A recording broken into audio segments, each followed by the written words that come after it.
Good morning and welcome to the MODUS Super Series. It's the beginning of week 10. Matt Edgar, prime time, is alongside me to preview all the action. But before we do that, let's look back on last week, and a very good week for Scott Williams as he took his second chance to qualify for Champions Week, and he's going to be back here in mid-October. Is there anything Scott Williams can't do at the moment? You know, he's winning Challenge Tours left, right and centre. He's won that Pro Tour event as well, and now he's here as well. He's just a winner at the moment, isn't he? And when you're winning becomes easy. And he admitted on Saturday night that he wasn't playing at his fluent best, but he found a way to get over the line. Like I say, winning's easy when you're winning. And when you're winning, even when you're not playing your best, that B game's enough, that C game's enough. You're not counting, you're not worrying about what your opponent's doing. You know something's going to happen. And you tend to time things right. When you're feeling good like he is, and you can see the confidence oozing out of him. Blind 180s, doubles. We saw that shot before, that bull, 5 bull. That's the sort of stuff you do when you really just don't care about the opponent. I think Conor McGregor, one of my favourite MMA fighters, said there's no opponent. That's what Scott Williams thinks at the moment. It's all about him. And Aaron Monk made the final on Saturday. Just a word for him, because it looks as if he's getting closer towards the form that we know he's capable of. Yeah, Aaron was one of those players that burst on the scene really quick. And I think sometimes with the system that's in place, some of the young players get a lot very fast. And it becomes almost expectant that they're going to get these majors and they're going to get these big runs. So when they don't have them, they feel like they've taken a bit of a backward step. Aaron fell into that trap of people that felt like they was going backwards when really he was probably going forward in his performance. It's just that the results and what he was getting through to wasn't matching up with how he was doing. Well, let's look ahead then to week 10. Group A begins today at 9:30. The player whose favourite, though, actually begins his campaign on Thursday, that's Josh Payne. He's in his second chance in this phase. And perhaps it's not a surprise the bookmakers have put him a favourite. Absolutely not. When we look at what Josh Payne has done, 2 Pro Tour titles to his name, and he normally plays well in this event as well. Very fit guy, very strong. You need that in this format. It is a long session, late nights, early mornings. It all takes its toll, and he is built ready for that. And interesting, it's a debut for Davy Proosten in this competition. I had to just do a double check that it actually was his debut, because it feels like he just plays in everything all the time. Dave Prins has played darts for about 100 years, so I'm very surprised that he's not played darts here. I did the same. I had to look through about 3 times to check that.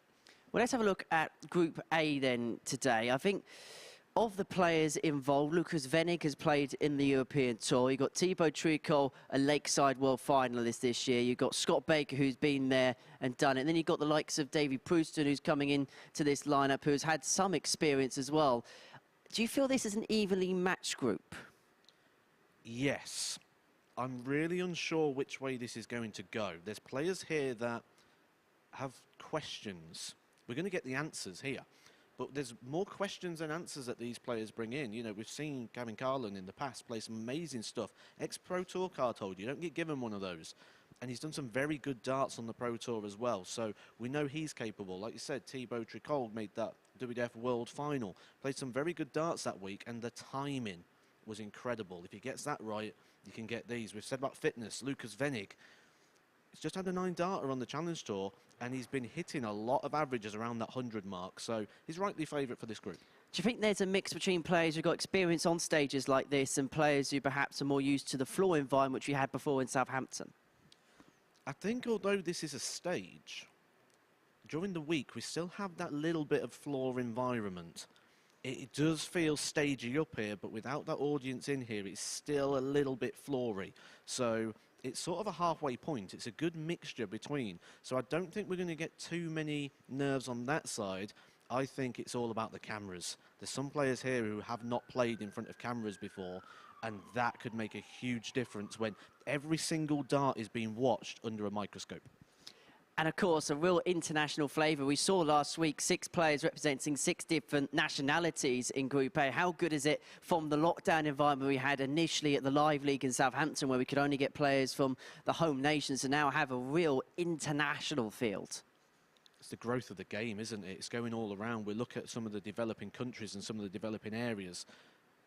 It's interesting to see it come, and the age is something that's really impressive as well. When we look at the age of some of these players, I was looking at the dates of birth this morning, and it was like 1995, and I thought, I remember watching Euro 1996. So it makes me feel old as well when you see these players coming up and throwing the averages they are. Well, Matt, thank you very much indeed. We're going to be live on the MODUS Super Series YouTube channel as well as Sporty Stuff TV. All the action gets underway from 9:30 AM with myself, Matt Edgar and Chris Mason in the commentary box. I hope you can join us then.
Good morning and welcome to the MODUS Super Series, where it is the beginning of week 10 of 12 here at the Live Lounge in Portsmouth. And if you're new to us here at the Super Series, let's have a little look at how the competition works with Chris Murphy.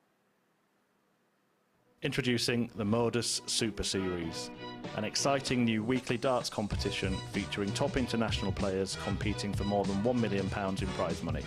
There is a new MODUS Super Series champion every 13 game weeks. The winner of MODUS Super Series 1 will be crowned on Saturday the 22nd of October 2022. So how does it work?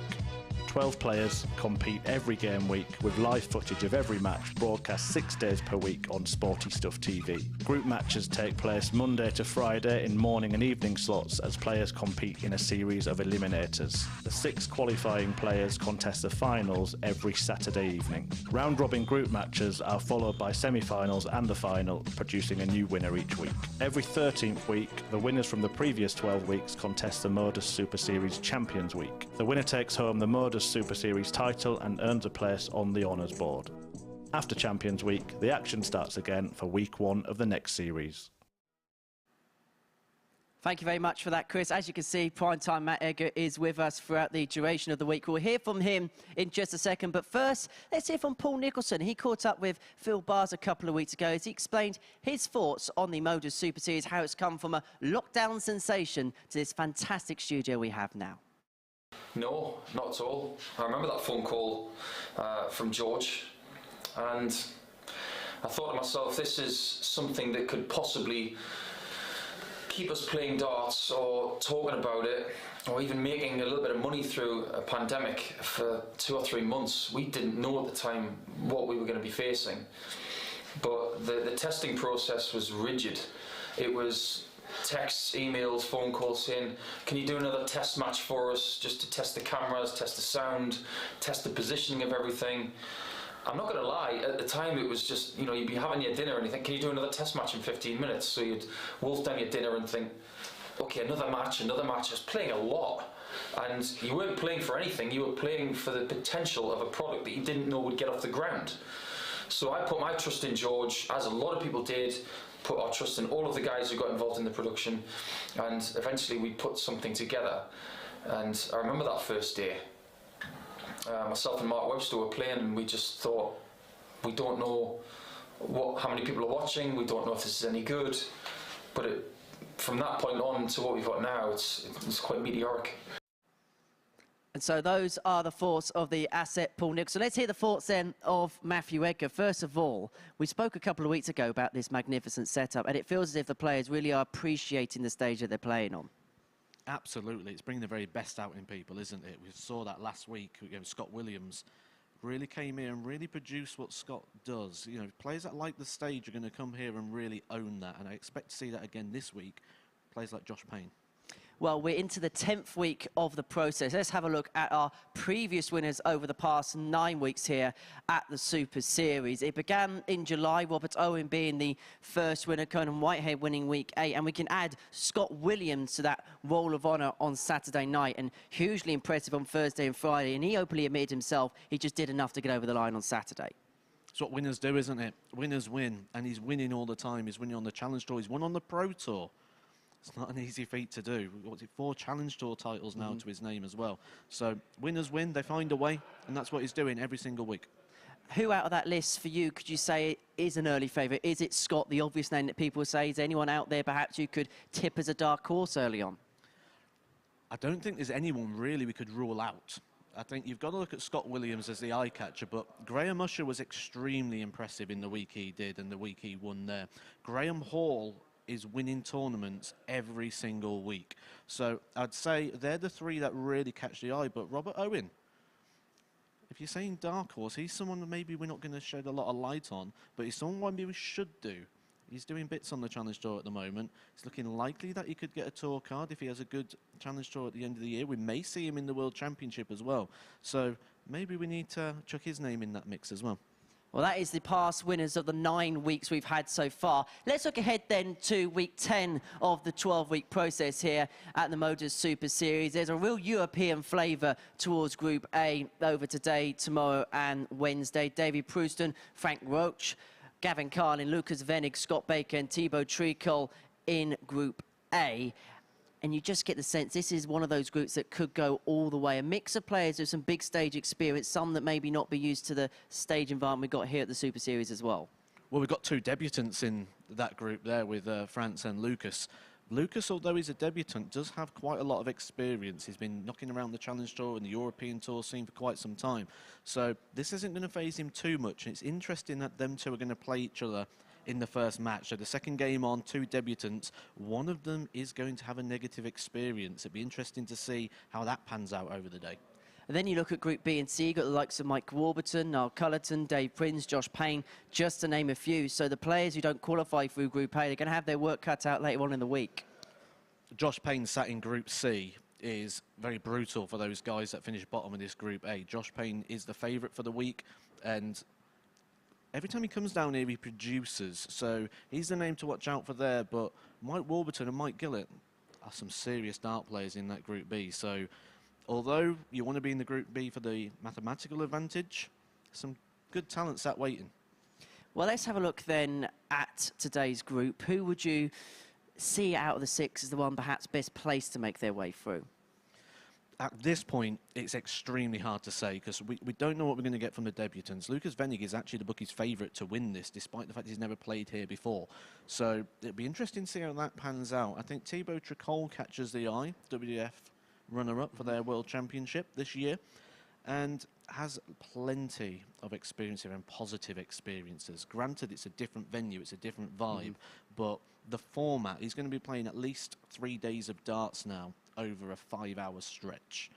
You need to be that little bit of experience, that little bit of know-how, how to manage the day. We've seen before people crash around lunchtime. You've got to be managing the day here. It's not about turning up and playing darts. You've got to put a marathon in.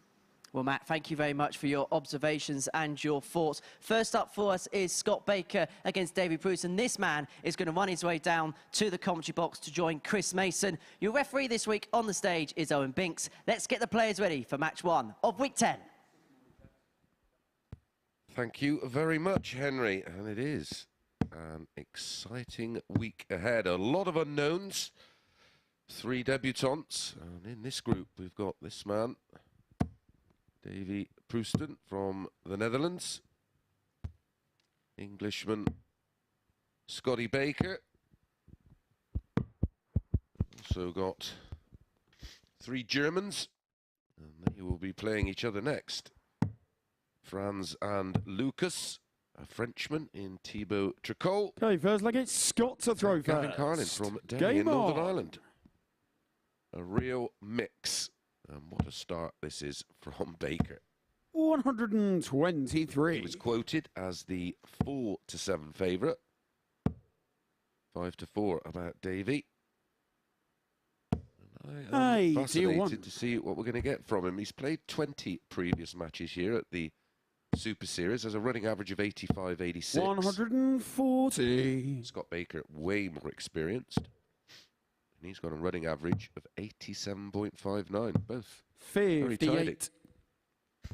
It's interesting that his running average here actually virtually mimics his running average at the Challenge Tour as well, which is 100. basically a good way of saying that's the standard we're going to get from Davy, around about that 85 mark. Yeah, and when you get such a big sample, which we have from various 40. tours So you're and tournaments, 138. they don't tend to lie. When it comes down to running averages, they're usually pretty spot on. 126.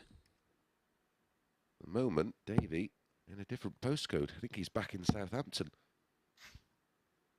140. Good start this from Scott Baker. 12. Down after just 12 darts. Wants 12. Take the opening leg. 6. Would you have taken the split there? Yeah. I'm one of those stubborn, aggressive players that will just see it out. 58. I expect the Scott, same here from requires Scott 6. as well. I think he'll just keep on this one. Oh, he's proved me wrong straight from the off. Game Never shot in the second guess first a leg. dart player, you know that. Scott Baker. Well, been a lot of darts over the weekend. And, of course, congratulations to Scott. Second leg, it's Davy to throw now first. give us our first 9 qualifiers for champions of champions. This is week 10, of course. 100. In the WDF and England darts events, Robert Owen winning the men's classic. And, of course, he was week 1 winner here. Bo Greaves continuing to find the very top of the podium, winning the women's classic. The International Open was won by Lisa Ashton. 115. And that young man, Luke Littler, continues to keep winning. He won the International Open, defeating another live leaguer, 100. or as it is now, the Super Series, in Nick Kenny in the final.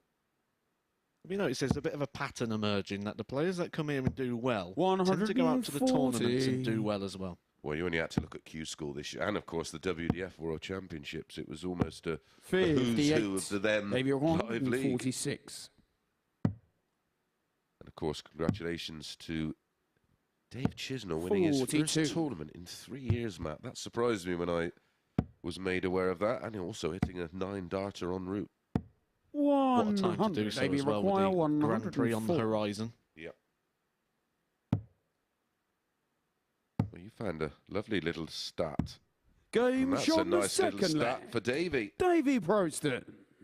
I don't mind that way on the 16s, because it gives you 2 bites of the cherry, and if you miss either side, if you go for the 20s and hit the 1, of course, or the 5, there's no finish.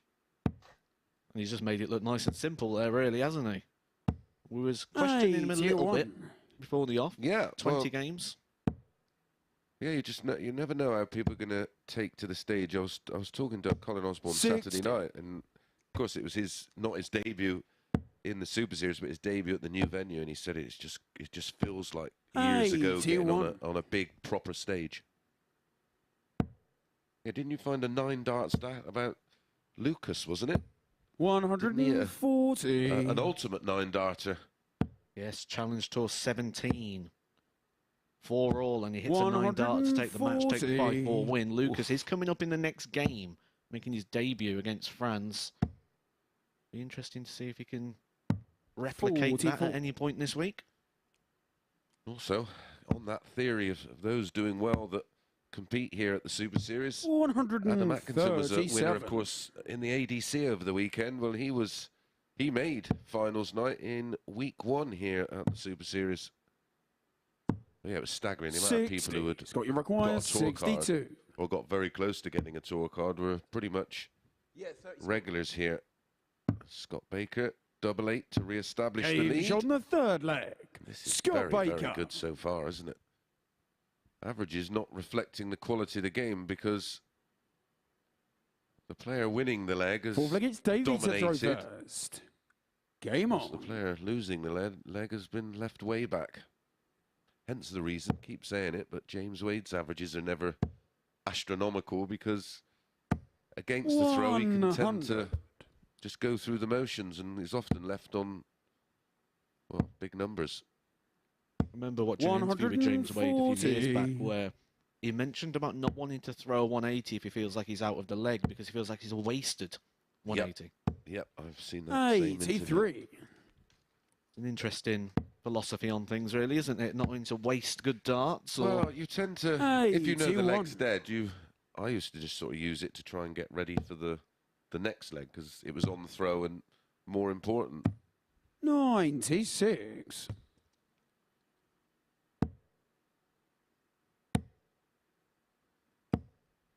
Owen Binks 140. on the mic this week.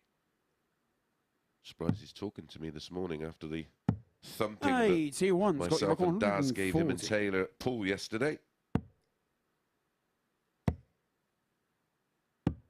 130. He actually fell over on the way. Davy It was Proosten, very moist outside, a 141. bit slippery, and I think he might have new shiny shoes on. And he went down like he'd been shot. I thought that's the story he was going to go with when you said, I thought he weren't talking to me as you just stood pointing, laughing at him. Well, incredibly, Scott Giblin was across the 79. road, just staring at us, waiting for us to recognise he was there. And Owen went down. Game shot on the 4th leg. And Davy Scott Proosten Baker. is about to go down. That's a breaker throw for Baker. Leads 3-1, averaging a very, very tidy 93 in the 5th leg, it's Scott to throw opening first. match Game of this on. group. All the matches, best of 7 if you're joining us for the first time. 2 points for a win. Leg difference will count. All these guys will play each other 60. once over the next 3 days. The winner of Group A progressing straight through to Saturday night's final. 2 and 3 into 140. the 5-player filled Group B Thursday and Friday night. 4, 5 and 6 into the Red Eye Thursday and Friday morning Group C. 180. Bit of a statement of intent in the opening match from Baker. 125. That's the first 180 of the day. First one for Scott Baker as well. Scott Baker, according to the stats, is the most likely player in this group to hit a 180. Yep. Averages at least a 180 a game, and that's what he's done here again for us in this one. And he's just sort of going through the gears a little bit here, isn't he? And Davy is playing 140. He's got your record. roughly around about where we expected him to. In fact, a little bit better. 96. Davy required That'd have been 96. a 12 darter for the match and our second ton plus finish. 80. He's gone for the double 18. Scott, top you route. require Nothing wrong with that. 25. This is for the match. 25, take your pick. 9 for double 8. Just needs to slide Game inside shot that on one, the and match. does. Scott Baker wraps that Baker. up. A very solid performance to kick off the day. He kicks off his campaign with a good 2 points, a 94.44 average. Checkout percentage of just 28%. So could have been a lot more. Just shows the power score in there. The 5 140s for Scott Baker. Just the 180. We expect to see a few more of them from him today, but he kicks off the day with 2 points.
Welcome back to the MODUS Super Series, and what a start to Monday morning we have seen here at the Live Lounge as Scott Baker put on a brilliant display for us to seal a 4-1 victory against Davy Proosten. Let's have a look then at the statistics from our opening game of the session. A 94.5 average for Baker. He hit the game's solitary maximum up against Davy Proosten, who himself averaged 91.5. It was 1 from 1 on the doubles with the 1 ton plus checkout in the game as well with a 104. 4 from 14 on the checkouts would be the only area that Scott would want to improve upon from that performance. But as far as starts go, they do not go much better than that. For the Mods, who is on the board and gets the first 2 points of the day here in Group A. Game 2 of our session sees 2 debutants enter the big stage here at the Super Series as the German Franz Roetzsch takes on his fellow compatriot Lukas Wenig. Let's head back to the commentary box and join Matt and Chris. Thank you very much, Henry. Yes, interesting tie this one. Know each other very well. Lukas is the 8-13 favourite, which I think is pretty much a bang on the money. Franz been quoted at 6-5. Fit-looking fella, isn't he? Certainly goes to the gym, doesn't he? Lifts a few weights. You don't go to Jim's calf, that's for sure. Certainly doesn't go to the gym just for the vending machine. No.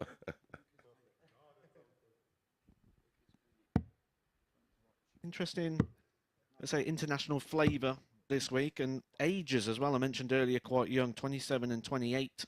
Well, it's quite a young group across the board, isn't it? Franz, 27 years old. To throw first. We have seen him on a few stages before.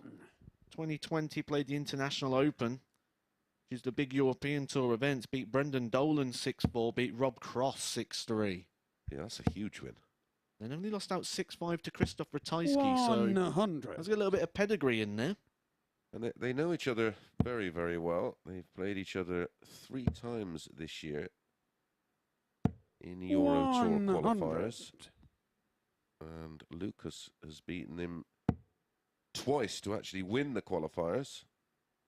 5-1 and 5-2. And then he played in the last 16 of another qualifier in Munich. Lukas winning that one 5-2 as well. So he'll be aware of that. You are when you play a person once or twice, you tend to forget it before you start. 140. And you tend to just forget about it. But when it becomes 2 or 3 times, you think, in the pocket. And there's just things about playing different players, isn't there? Some people have a certain pace about them, how they approach the board, how they leave the board. There's just certain things you like about playing someone. Justin Pipe used to get a lot of flack for being slow. 140. If you actually watch the pace he walked to the board and collected the darts and got out the way, he was actually faster in your visits to get back to the board than playing some of the other players. Exactly. Someone like a Scott Mitchell who really does take his time. He has this routine where he makes so many steps to the board, turns around and gets out of the way. Justin was aware that he wasn't the quickest, so he would get out of the way quickly. 105. Lukas is just one of them players that feels bubbling. He's so close, isn't he, to being of that Pro Tour card status, and is playing in this sort of environment, like we've just said in the first game. We tend to find when people play this environment, it brings them on, and that's a 13 darter from Lukas Wenig to get us underway, and a break of throw. Well, where he's slightly different, he won't be intimidated having played on those. I mean, some of those Euro Tours, as you know, Matt, they are monstrous crowds, aren't they? Huge venues, massive stages. So he won't be intimidated by this. He'll actually, very much like Colin Osborne on Saturday night, relish the opportunity to get up and play under the lights in this environment, and it's showing already. Said this top of the show when we spoke about that Paul Nicholson VT, and we looked back through the evolution of the Super Series. I said some players will really relish this sort of environment. We saw with Scott Williams really enjoying this sort of stage and lights and the attention. There's a lot of attention seekers in darts in a good way. Yep. I'll be taking 10 grams of Valium before I get up there. 91. It's interesting as well. I put a tweet out this morning. Yes, let's do our socials quickly. If you are on Instagram, 60. Twitter and Facebook at MSS Darts, all one word. But more importantly, for a bit of interaction this week, what's your social medias? 134. My Twitter, at the Edgar501. I've put a tweet out this morning saying that Group A looks very tight. We need a little bit of help with it, so I put a poll out so you guys can come and vote on it. Lukas Wenig, 58. despite being on debut, struck 24.2% of the votes. Thibault Tricole taking most of the votes. 53% of you out there think Thibault Tricole's going to do so. I've also got a couple of interesting comments. One's from Andrew Griffiths, who has gone with Tricole, saying, but Gavin Carlin's going to be within 2 points of him. So, fancy the big show. finish. And Scott Williams thinks he's going to win this group as well. 133. I love Franz him. Roetzsch, 42. Absolutely love him. The boy's bonkers. But my goodness, what a player. Tops for a level game. Game shot in the second leg. And this is a Franz good standard. Roetzsch. A 15-dart break back for Franz. Yeah, I don't do Twitter, but Third against France to throw first. Game if you on. do want to interact with us over the course of this week, get involved on our Twitter, or more importantly, Matt's Twitter. I know lots of you who 57. are outside the UK not watching on Sporty Stuff TV are watching via our YouTube channel. Make sure you subscribe. Make sure you hit that thumbs up button to make me and Matt feel a bit 180. better. And then make sure you hit that notification bell, and we will send you an alert every time we go live. I love how things just time 95. right. You said there, hit the thumbs up button. As Lukas Wenig hits the 180, it would have been perfect if he could just turn around and give us a double Andrew Gilding. Congratulations to 100. Andrew Gilding. He made the final last night, didn't he, in Belgium, in the Euro Tour? Edged out in the end by Dave Chisnell. What a year it's been so far for Andrew Gilding. 140. He's playing at some levels, isn't he? Hit some ridiculous numbers on the Pro Tour. Lukas Wenig's hitting some ridiculous numbers here. 108.71 the average in this early phase. 140. 6 tons, 2 140s, a 180. On debut. Well, he's not doing bad, is he? Maybe we're going to follow a pattern today. 140. France is Lukas averaging Wenig, 91. That's what Davy Proosten averaged and lost 4-1. Double 13. 55. France This is to break a requires pattern, 69. that pattern being the breaks a throw. This will be for the first hold of throw in the match so far. 50, he's got choices. Picks 10 to leave tops. Game shot And in the hits third it. leg. That's the first Franz hold of Roetzsch. throw in this game. And despite being down in the averages, he is ahead in the scoreline. 14 points difference. Fourth leg is Well, Lukas to this throw dart first. at double 13 for Lukas was for a 12-dart break of throw. Back-to-back 15 darters for Franz. 100. Well, the odds compilers fancied Lukas big, and when you look at the previous and then look at stats going into this one, it certainly pointed 85. to a win for Lukas Wenig. But then when we look at those names and we talk about that past, that win against Rob Cross and that win against Brendan Dolan, we also 140. look at this year's Challenge Tour. Challenge Tour 13, Franz had a victory over Graham Hall. Graham Hall we'll see in finals night. Beat Jim McEwen, 85. who we saw had that incredible 14 out of 15 wins, only losing game 15 to Josh Payne. And I think the big one here for me is in April, he beat 140. Thibault Tricole. That is just after Thibault Tricole would have lost that Lakeside final. So there'd have been a bit of aura, a bit of name power. So he does not care for reputation. 68. not Lucas one bit. 121. Well, 121 for our fourth consecutive. Oh no, sorry. We've had two breaks followed by potentially 41. 2 holds. And he's left 80. Franz has to be careful on 263. Ooh, may go treble 18 to leave 57. the Lucas 170. 80. He won't be going top stop, surely. A little bit awkward. He's going to have to come around that one. 60. Did, but if anything, you'd expected him to be high there rather than under the double. How much pressure is going to be on double 10? 96. Well, a Lucas little. required 20. Double 5.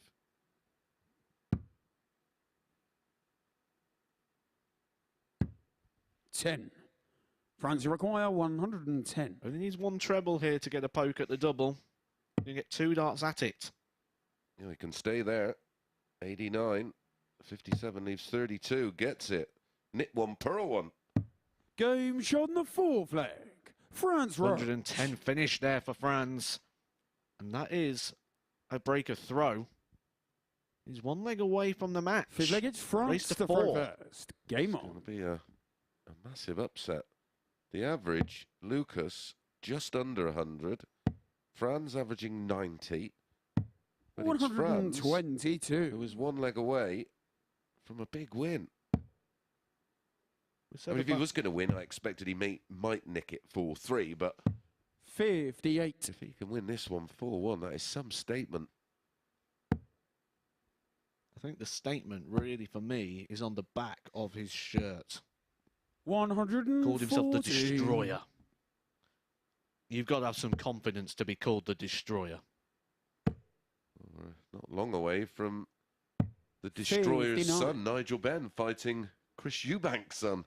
That's coming up bizarrely in a matter of weeks now. 97. Of course, Nigel Benn, the Dark Destroyer.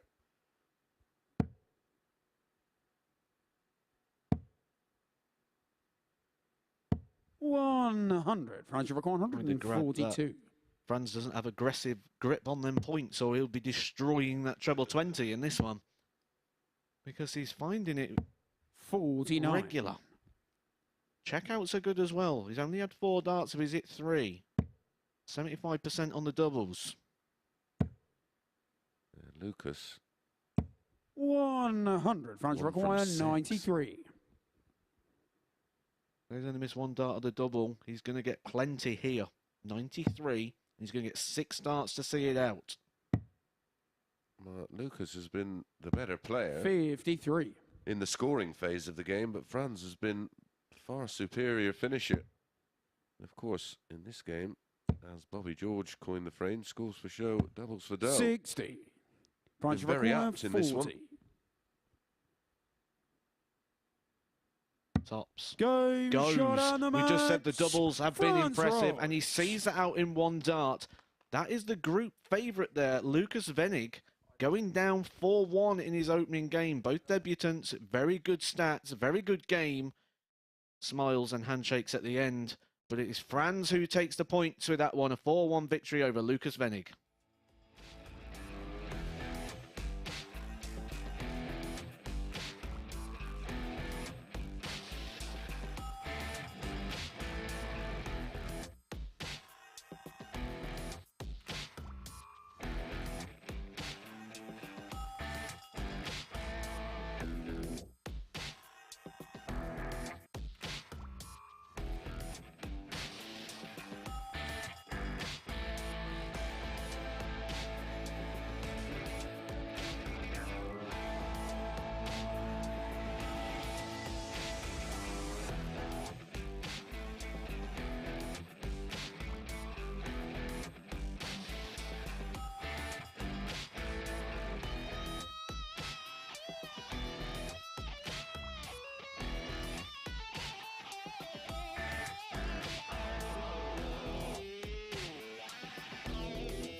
Welcome back to the MODUS Super Series, where it's been far from the Monday blues here at the Live Lounge. If anything, the players have brought their A game here at the beginning of Group A. And what a match we've just seen, where Franz Roetzsch has come out a 4-1 victor against his compatriot Lukas Wenig. Have a look at the averages there. Lukas Wenig averaging 94.32, but only got one leg on the board. And at one point in that game, the average was around about 110, but it's the 1 out of 6 on the doubles which came to be his downfall in the end, including 4 missed darts to make it 2 apiece. Whilst Roetzsch, 91.14 average, 4 out of 5 on the checkouts, 80%, and a high out of 110. It was an absolutely superb performance from him as he gets his opening victory in the battle of the debutantes here in this particular competition. Well, match 3 of our day sees 2 players who have been regular in this competition when it was previously the Live League. Thibault Tricole, who was runner-up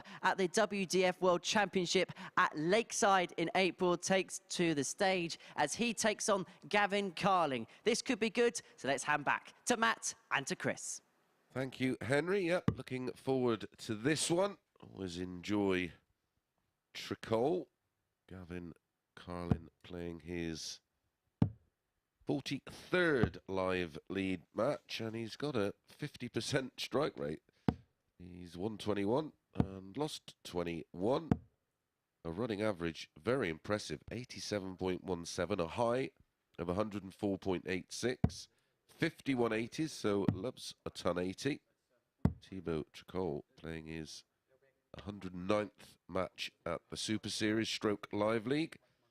151, lost 57. A running average very, very close to that of Carlin. 87.26, a high of 101.82, and 75 180s. Where's your 50 pence on this one, Matt? Really interested to watch Tricole here. Hey, We like look at that Gavin Twitter to vote throw we spoke about first. earlier. Tricole is the clear Game leader on that, on. around 53% of the votes. Bookie's second favourite, but I remember a conversation a few months back, and I was sat on a table with a couple of people, and they said, if you could sponsor anybody in the world 96. who doesn't have a tour card, who would it be? And I picked Tricole. I think he's about to go on a journey that we're going to see him a lot. 43. We're going to see him a lot come through, you know, when we look at the development of darts and territories and things. He's trying to do quite a lot for French darts. I remember I went to the Dutch Open this year and he was followed 60. around by a camera crew over there. Did you play any soft tip? No. Oh, I was No. say, because he was pretty renowned for playing soft tip, because in the area of 45. France in a whole, they mainly play soft tip, don't they? So he's starting from way back in terms of steel tip and the kind of competition he's going to get locally. 57. Yeah, definitely. And if we look at France, if that does grow in the steel tip game, we'll probably start seeing France appear in the World Cup of Darts, and Tricole's going to be 140. lead name for that team. Well, we were quite surprised the World Cup, the last World Cup, that we didn't see the inclusion of a French team, weren't we? I remember us having a conversation about it. 81. Tricole and Jacob Labrie would make a good partnership for that, and I think we could see that. You know, if we see darts start to grow there, maybe they'll start to give a Euro tour. 100. And then if they get a Euro tour, then maybe we'll start to see Tricole playing the European tour as well. And Nice for the players as well, because they can get on the Euro Star. Just think, he's going to go on a journey here. Yeah, I agree. Well, his game's going to evolve and improve as the company keeps the standard gets 60. higher. Gavin, you require 67. I was impressed when it was the first I'd seen of him when he did play down in 47. You may Southampton. require 113. And I wasn't shocked to see him get to the final of the WDF World Championship, losing out to another Live League regular and now Super Series, Neil Duff. 73. Gavin, you require 20. Neil, of course, was involved in week 5, losing in the final to Lee Evans. No joke, that is it. No.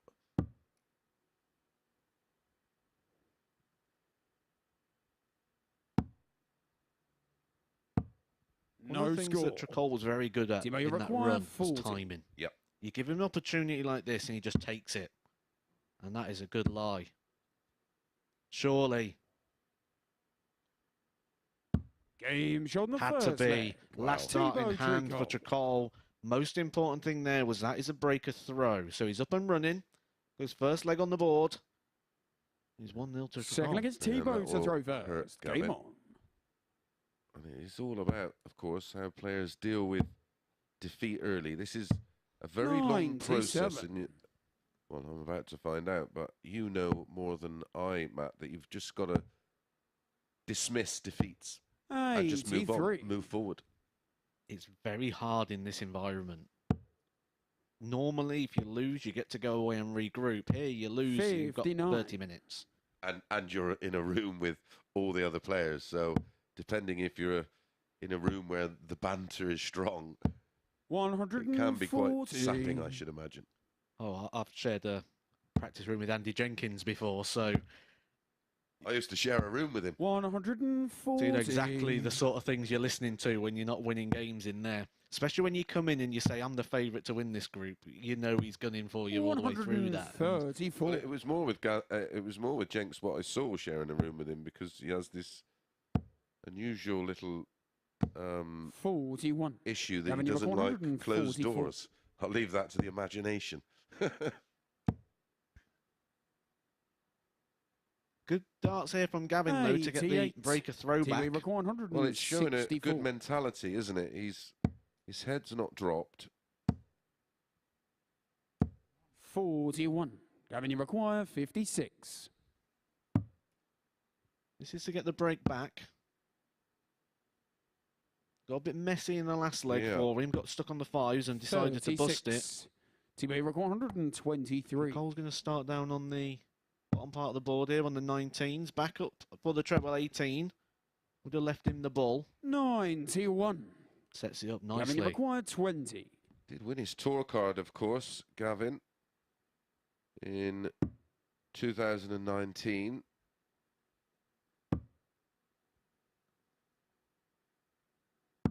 Game shot in the second right in leg. the corner. Gavin Carlin. But he'll take that, and that's about right for me, Matt. One apiece. Yeah, seems fair. I don't think, Third leg, it's Gavin all to things throw balanced, first. I don't think anyone deserved to be 2-0 up in that situation. So we can reset now at one apiece and play a best-of-5 game, essentially. He's been competing on the Challenge Tour this year, Gavin Carlin. Reached a couple of last 16s. 140. Quarterfinals. 58. Sort of averaging. And what we mentioned earlier, that you picked up on those, looking at those running averages around of 87, that's sort of where he is across a big sample of matches. Not anywhere near that here, of course, with stats of doubling 1 from 8. Remember being on the Pro Tour when Gavin first got that card and he came on, he saw some big averages. Yeah. And I remember being on the practice board and everyone going, just beware of that guy with the cannon on the back of his shirt. He's doing some good stuff. Yeah, very capable. 83. I think it hurt him a lot losing his tour card. But it's just such a tough school, isn't it? And people don't really understand that you could get on a run on that Pro Tour where you're just not getting out of the blocks because you're getting tough draws. I mean, there's no easy draws, but there's certainly easier draws. Game shot on the third leg. I certainly want to be playing Luke Humphries or Peter Wright or Gezi Price week in, week out. And it's the thing that a lot of people don't realise is you took those sort of names out that you could be playing, but even the players that you've not really heard of before are throwing the same sort of darts. Yeah, exactly. Yeah, the same sort of standard. It is frightening. I'm a huge fan. I watch pretty much all of it. I put one on my laptop, one on my TV, and I've got them both going at the same time. The stream boards, and then of course I've got Dart Connect. So it's brilliant for that because, like you say, you get to see these players that you might not have seen on TV. 59. You may have caught a glimpse at a Euro Tour or the UK Open. But it is great to analyse the numbers from, like you say, players that 85. have not established themselves, but are established players. But talk about the evolution of darts. I mean, I remember an interview back in your day where you were stood outside the Winter Gardens in Blackpool. Yep. and you said that it's to prove something to yourself. He says, because we put all this travelling and expense and all this for £50,000 100. a shot at the end of the year. And when you look back to now, the opportunities, you know, we're playing for £20,000 over the Super Series phase. Everybody says about the standard of darts, but of course the equipment is improved massively. I know you've done something on your YouTube channel regards to board size, but also the opportunities have changed. Where there was so much emphasis on this one shot a year, where you could earn life-changing money, and that came with its pressures because you were fully aware if it went belly up there, you got to wait another 12 months. But in that 12 months, you got to do enough to get back to get another chance, and it was tough. Where you don't have time to dwell on it. Like anybody losing yesterday on the Euro Tour, I think, oh well, 45. Pro Tour next. You may require 86. You know, not just one of them either. There's sort of 3 or 4 at a time. It's fabulous where the game has developed to. Game shot on the 4 flag. Thibault Tricole. Hold. And we've got a level game. This one is in the balance. And on this occasion, the bookies got it right. They went 5 to 6 each of 2. It was a coin flip. Gavin it was to throw first. what you liked. And game on. we were just edging towards Thibault, weren't we? We was, and I think if it wasn't for the advantage of throw that Gavin has by 180 again there from Gavin Carlin, that's his second of the match. But I think the advantage of throw is what just gave it that. I think Thibault's just slightly favourite in this one, but I tell you what, if I was the bookie today, I wouldn't want to be pricing too much of this up. Yeah, well, we don't really go to, we like to, well, I personally like to have a look at them for a day on day one, and that sort of gives me an insight into where they are coming into the week. Obviously, things can change, but when you get a sample of a player competing in 5 best of 7s in one day, we get a little bit more 59. knowledge of form and ability. But the bookie's favourite was Lukas Wenig, who did go down in his opening game 4-1. He's actually second favourite to win the whole thing. He was favourite to win Group A, and just behind Josh Payne, who was 5 to 1 favourite. Lukas was literally 5.5 to 1, 11 to 2.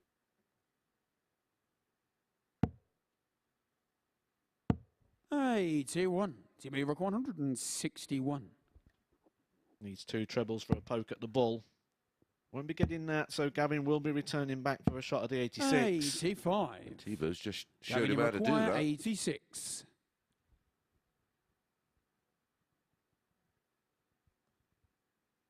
I'll be looking at the 18s.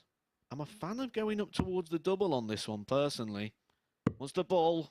Yeah, I tend to sort of throw a safe wide one. And if I just nick the double, I think, well, happy days. Exactly that. Tops. Got to go. Biggest moment Game in the match. on the 5th leg.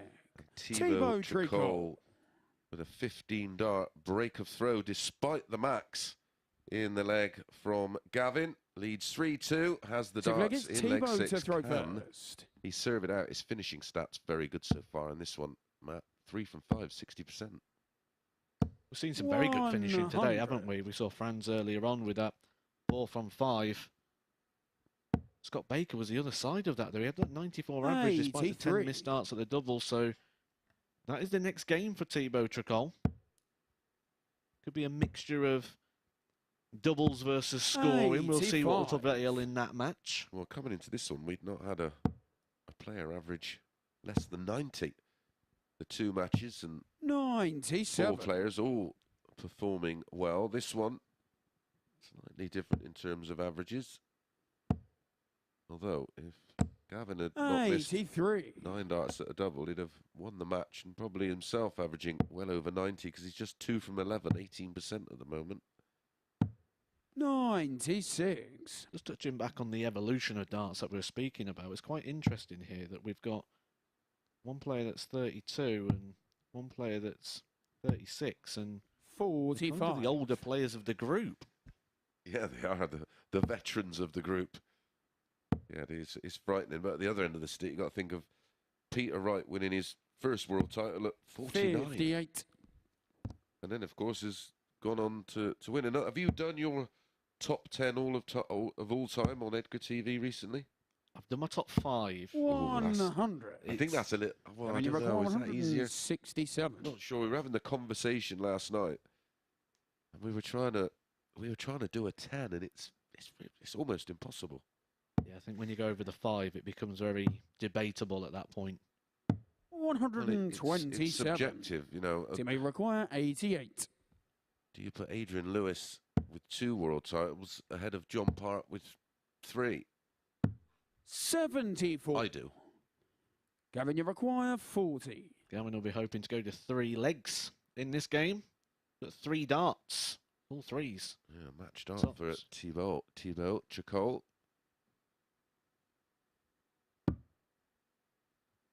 A bit messy. 30. Oh dear. And that's been his Achilles Team may heel require in the 40. entirety of this match. No Oh my score. goodness. What is that? He shouldn't even be anywhere Gavin, you near it. require He 10. should be aiming for the wire in between the 2 trebles, because 6 leaves double 4, 10 leaves double 2. You've got a big, big area to aim at. That is a schoolboy error. Game shown the And he's 6th paid the flag. price, Gavin Carlin. because it is a break back, a level game, and now Carlin is huge favourite for this match. 7th and final leg. It's I Gavin was to watching throw Thibault while first. Game on. Gavin was throwing the shot before, and it was almost like he'd already accepted his fate that it was going 3-all. And he was almost surprised to be coming back to the board. But just going back to what you were saying 42. there, I've had this debate on Twitter. I like getting opinions. I like merging a lot of opinions together. And I've spoke about this before, like top 81. 5s and things like that. Top 10 would be an interesting chat, because a lot of people dismiss that fact of world champions, and I think 40. originally you've got to go with world champions first. Yeah, I think so, to a degree. Because then you've got the James 100. Wade factor. Yeah, and James Wade's a top 10 player for me. And he's what is he, 3 semi-finals? Never made a world 60. final. Yeah, you got John Part, who's won 3 world titles, and I put Wade way in 59. front of him in terms of all-time great status. 3 different venues as well, John Part. 100. One of the few. Of course, Lakeside, the Tavern, 81. and Ali Pali. Tricole has just got his nose in front here. Gavin needs the treble. 99. Finds it with a last dart. But Tricole will probably fancy himself here for having 6 darts. At the 180, that's a good dart. That's a perfect dart. 140. Gavin Leaves Carlin, himself tops. 60. Piles all the pressure on Carlin. He can't find the required 2 trebles. Well, Thibault 100. fluffed his Thibault lines require last time 40. out.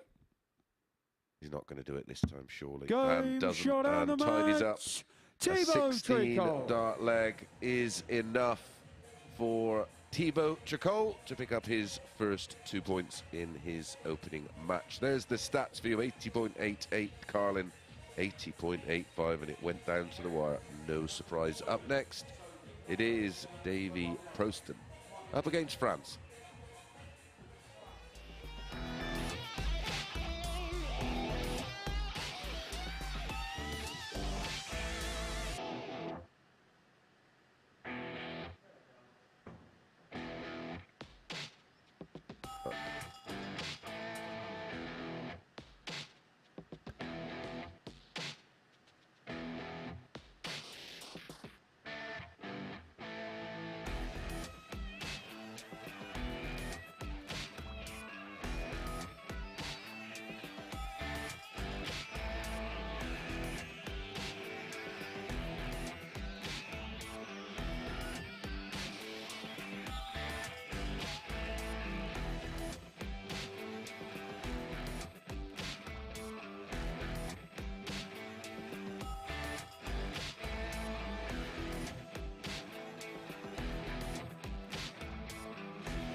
Welcome back to the MODUS Super Series here from the live lounge in Portsmouth, where we've seen our first deciding leg of the week, and it went in the direction of the French touch, Thibault Tricole, who got the better of Gavin Carlin by 4 legs of 3. It was a game all about the doubles in the end. For Tricole, it was a clutch 76 to put himself 3-2 in front. He nearly lost the game from there, though, after busting 14 by hitting double 10. It allowed Carlin in to take it to a deciding leg. Tricole getting the win in the end with an average of 80.85. Carlin hit 2 maximums in that match, but 3 from 15 on the doubles was the reason why Tricole was given the advantage to win the game. 4 from 8 on the doubles, 50%, and it is the Frenchman who gets the first 2 points on the board in that group. So every player has played at least 1 round of fixtures here at the Super Series, so it's all about lights out round 2 here on Monday morning. We have to give a little bit of an apology to Davy. It's actually Proosten, not Proosten, but I've got to be honest, I'm no good at pronouncing names. But Franz Roetzsch is his opponent in match 4. Let's hand back to Matt and to Chris, who'll take over proceedings in the commentary box. Thank you, Henry, and yeah, apologies for the pronunciation of Davy's name. I'm not even going to attempt Franz's. It's one of those, Matt, isn't it? Yeah, Franz is going to be it for today, or the Destroyer. We'll go with that. I've got to be careful with Davy's name myself. Well, yeah, because you're part of the same Loxley promotional team, aren't you?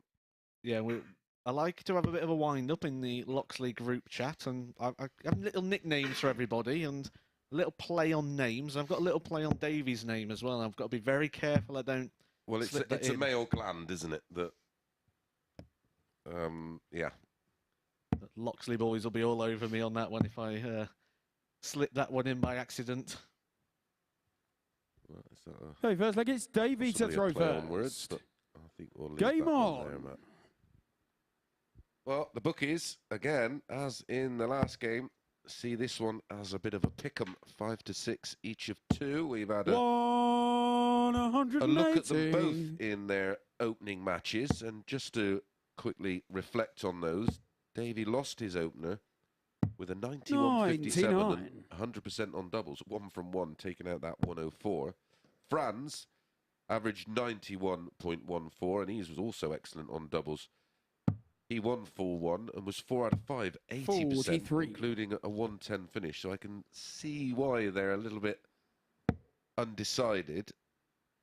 I think they're undecided because this match poses more questions than we can offer in answers. Well, and when you look at their previous meetings, the first 2 in 2021 won both by Davy, 6-3 and 5-3, and then Franz won 5-0, and in their most recent meeting, their last 32 tie in Hildesheim, Challenge Tour 15, it was Davy winning 5-3.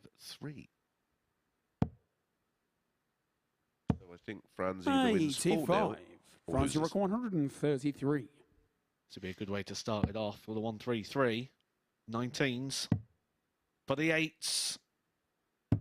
Game shot in the first. An incredible finish to kick off the game. 133 finish from Franz. We said the finishing is his strong point, and it doesn't get much stronger than that. Against France to throw that is a breaker throw after just 12 darts. Well, players do like that finish. I mean, I do, because, well, I did.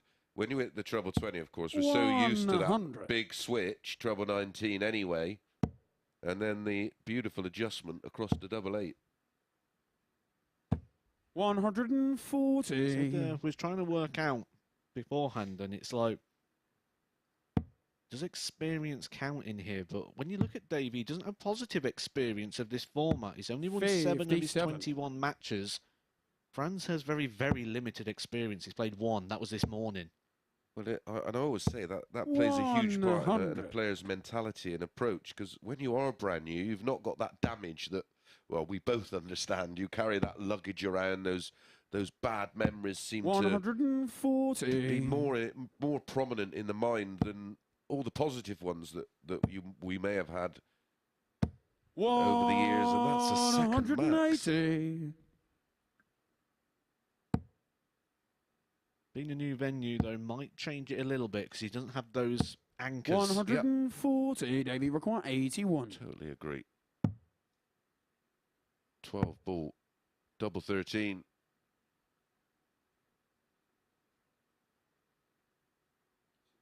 No, 26. 55. Franz requires Franz 64. to double his lead. Consolidate that break with a hold. He's going to get one dart at tops. 24. Davy required 26. To get the throw back. Go straight for it, comes inside, needs to split now. Looks a little awkward, has to move left. 18. I think you can only be aggressive on those doubles that don't Franz break down. You requires see 40. so many players that sort of throw it in the direction rather than, listen, I've got to attack. Game shot on the second leg. Franz Roetzsch. Well, if you have a look at that sort of shot, that 26, you can throw out the 26, and yes, you might come inside, but you're going to get 2 darts at the double. Feel like it's Davy If you to throw split it or first. change, you're going to get Game 2 on. darts at the double. Which is exactly why I say you've got to attack. Great point. I don't. It's simplifying it because you know if you don't attack it, you're only going to get 1 dart effectively. Because if you go inside, the 3rd dart's wasted, isn't it? So you guarantee yourself 2 darts either way, but you might get 3. 70. Yeah. So the main point here, though, is that is 2-0 to Franz, and that is a third 180 for Davy. Yeah, he's at a 180 in each of the opening 3 legs of the tie. Averages are. It's been a 82. great start from both, and early doors it is just an indication of how the players have started the match. But 105 Davy, 103 Franz. 56. Spoke at the very opening of the show saying Davy over all stats is around about an 85. That's here, that's the challenge store, that's everything we can find on Davy's around 95. Davy required He's turned up 167. here so far. He's averaged 91.57. He's averaging 105 in this one, and he's won 1 leg and lost 6. 39. Welcome to the Super Series. You must really be wondering what you've done when you raise your average that high, and you come here and you go, right, I've brought a better level of performance, I'm raising my game. You've won 1 leg out of 7. Well, this is why I like a bigger sample. It'd be 84. interesting to see Davy where he required levels out 128. at the end of the day when he's had 5 matches. Because 92. I've had a couple of require practice sessions with the likes of 170. Ryan Searle and other players, and when I actually look at my stats, they're not too bad, but ultimately they're only a scoring average. 145. Davy Well, requires he's picked 36. Davy's pocket in the opening 2 legs, and that would have been Game shot some on the third steal, leg. but it is Davy Davy who Proosten. gets his first leg on the board. It was a 12 and a 16 dart 4-legged France to throw first. legs for Franz in the opening 2. That was a 17. 100. It's only a hold. He's going to need to find a break mat from somewhere. It's interesting when you say about when things 59. level off. You mentioned about when it levels off and how it goes across the day, but with that negative experience of only winning 7 games in his 21 so far, does it level off or does it start to nosedive? Does he go, here we 43. go again? Well, yeah, I think if he picks up maybe 1, maybe 2 wins, then there will be negativity 44. going in tomorrow that this just isn't. Well, it depends. If he looks on reflection and, like I say, a big sample of 5 matches across the course of today, and he ends up with a running average of in the 90s. 96. I think he's got the mentality to say, oh, well, okay, well, I've raised my game. I need to raise it a little bit more tomorrow. But again, that's where you sometimes need someone around you, like a good, 140. you don't only need a good coach, as in the technicality in terms of the throw. You also need someone who can install positive mental attitude. 92. He's left the big fish again. Went very close in the previous leg. That's where we tend to put the wives and girlfriends through the ringer, isn't it? Because 44. they have to be everything. France require Yeah, they 170. have to put up with a huge amount. The ups and the downs. the joy and the pain. Remember when I lost at the World Championships to pal Darius Labanauskas? I got back and I was in such a lull that they didn't even bother putting the Christmas decorations up, and she took over everything that year. Yeah, well, 73. in the past, we didn't really bother celebrating Christmas or putting any of that because we weren't there. I remember one year. Game shot on the 4 flag. Franz Roetzsch. Clinical again on the doubles. He is now 3 from 5, 60% on those doubles. Davy to throw first. And we went for an Indian on Christmas Day because it was the only place open.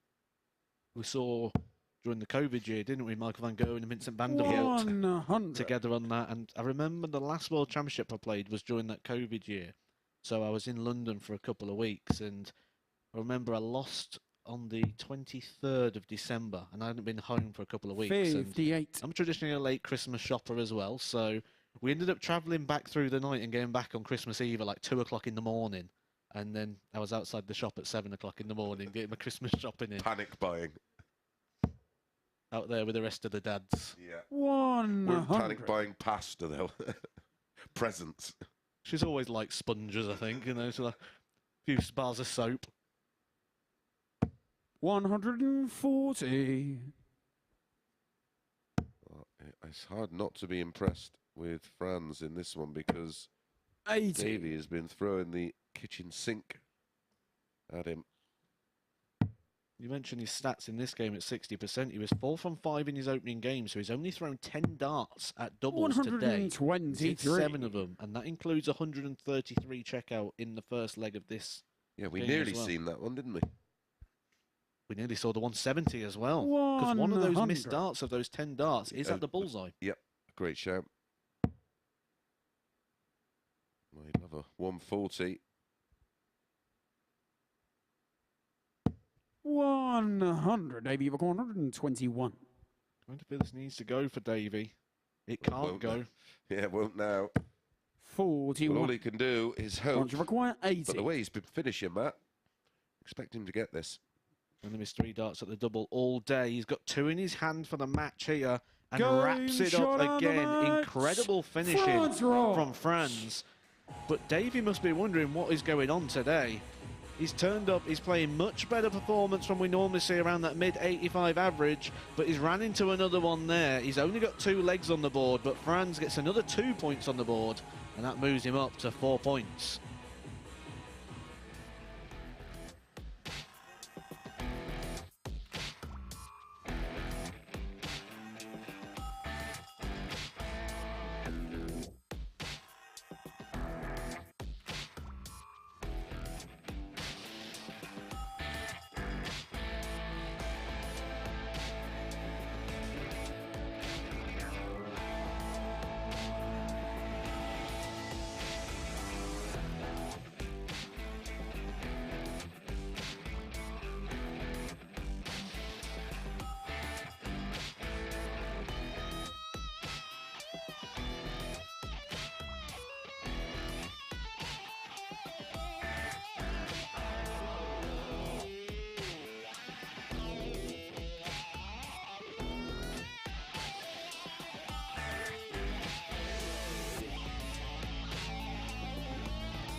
Well, what a debut this is becoming for the German Franz Roetzsch. What a fantastic performance that was to seal a 4-1 victory against Davy Proosten in our 4th game of the day. Let's have a look at the stats on that, because it was absolutely superb from the German. An average of 99.2, 4 out of 6 on the doubles. The only thing really he didn't do in that match was hit a max. He even had a 133 high checkout. It's the highest checkout we've seen so far today. Davy Proosten hitting 3 maximums, but it was 1 from 5 on the checkouts, which is the reason why he went down by 4 legs to 1. So we are heading towards the first third completion of our opening day here in Group A.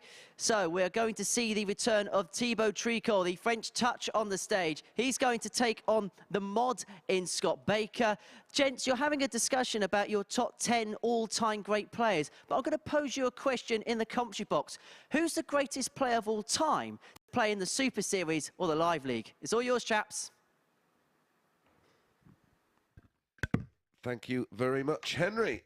And, well, they make Thibault the 8-11 favourite for this one, Matt. Baker is the value punt at even money. And when you look at their last 7 meetings, Thibault won the first 4, and Baker's won the last 3.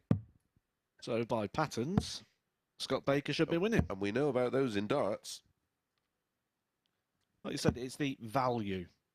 The first sort of value, really, of the day, isn't it, on Scott Baker? Where I mean, I'd have probably gone 5 to 6 each, Hey, first, I guess Thibault to throw without first. looking at the stats Game on. and crunching some of the numbers. So, you know, when he's not 5 to 6 and he's even money, the value's there. And so far, you look at Baker, he averaged 94.14 in his opening win against Davy.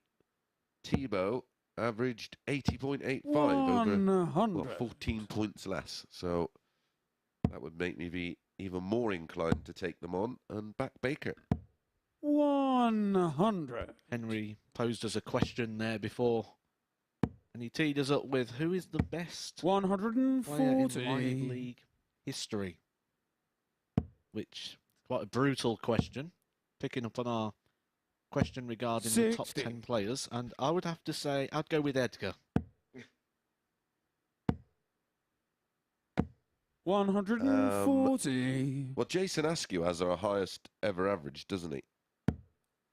But our best, I don't know, you'd have to, well, Phil Taylor played, didn't he? 140. He's got your played requirement at home, 21. so I'd have to go for him, but in terms of 96. legendary status, hard to look past Martin Adams, I suppose.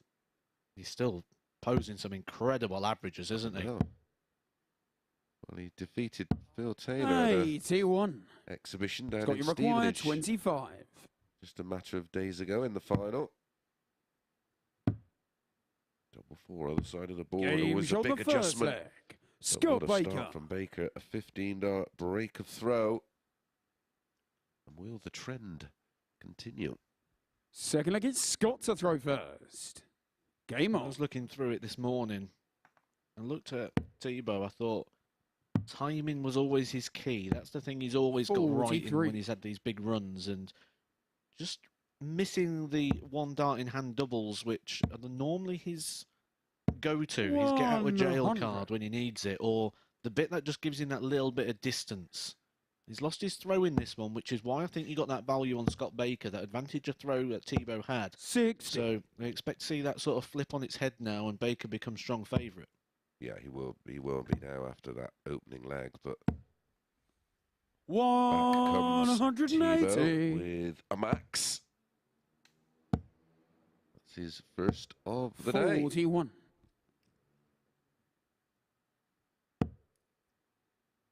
Baker can be a bit streaky. We've seen him before 41. go on runs, but inconsistency has been a bit of a problem. 121. That is the nature of the quick throws, though, isn't it? Always liable for that extreme high or extreme low. Correct. 140. Sets up tops after 12. This has been a fine response. 100. Thibault required 40. Tops.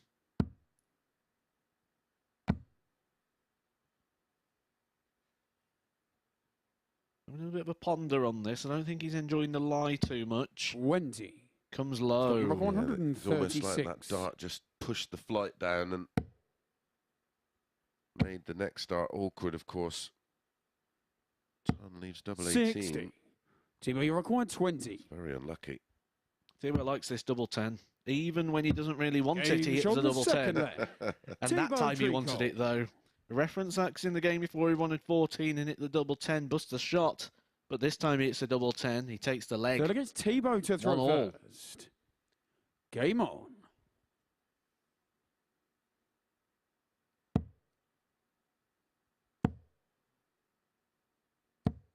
$45. Do you think it's the quick players' inconsistency could be down to 140. not quite having the dart set in the hand right because of that changeover is a little quick? 85. I think we've seen a little bit of adaptation with that as well with the equipment. We look at Scott's darts here and you can see it's not a straight barrel.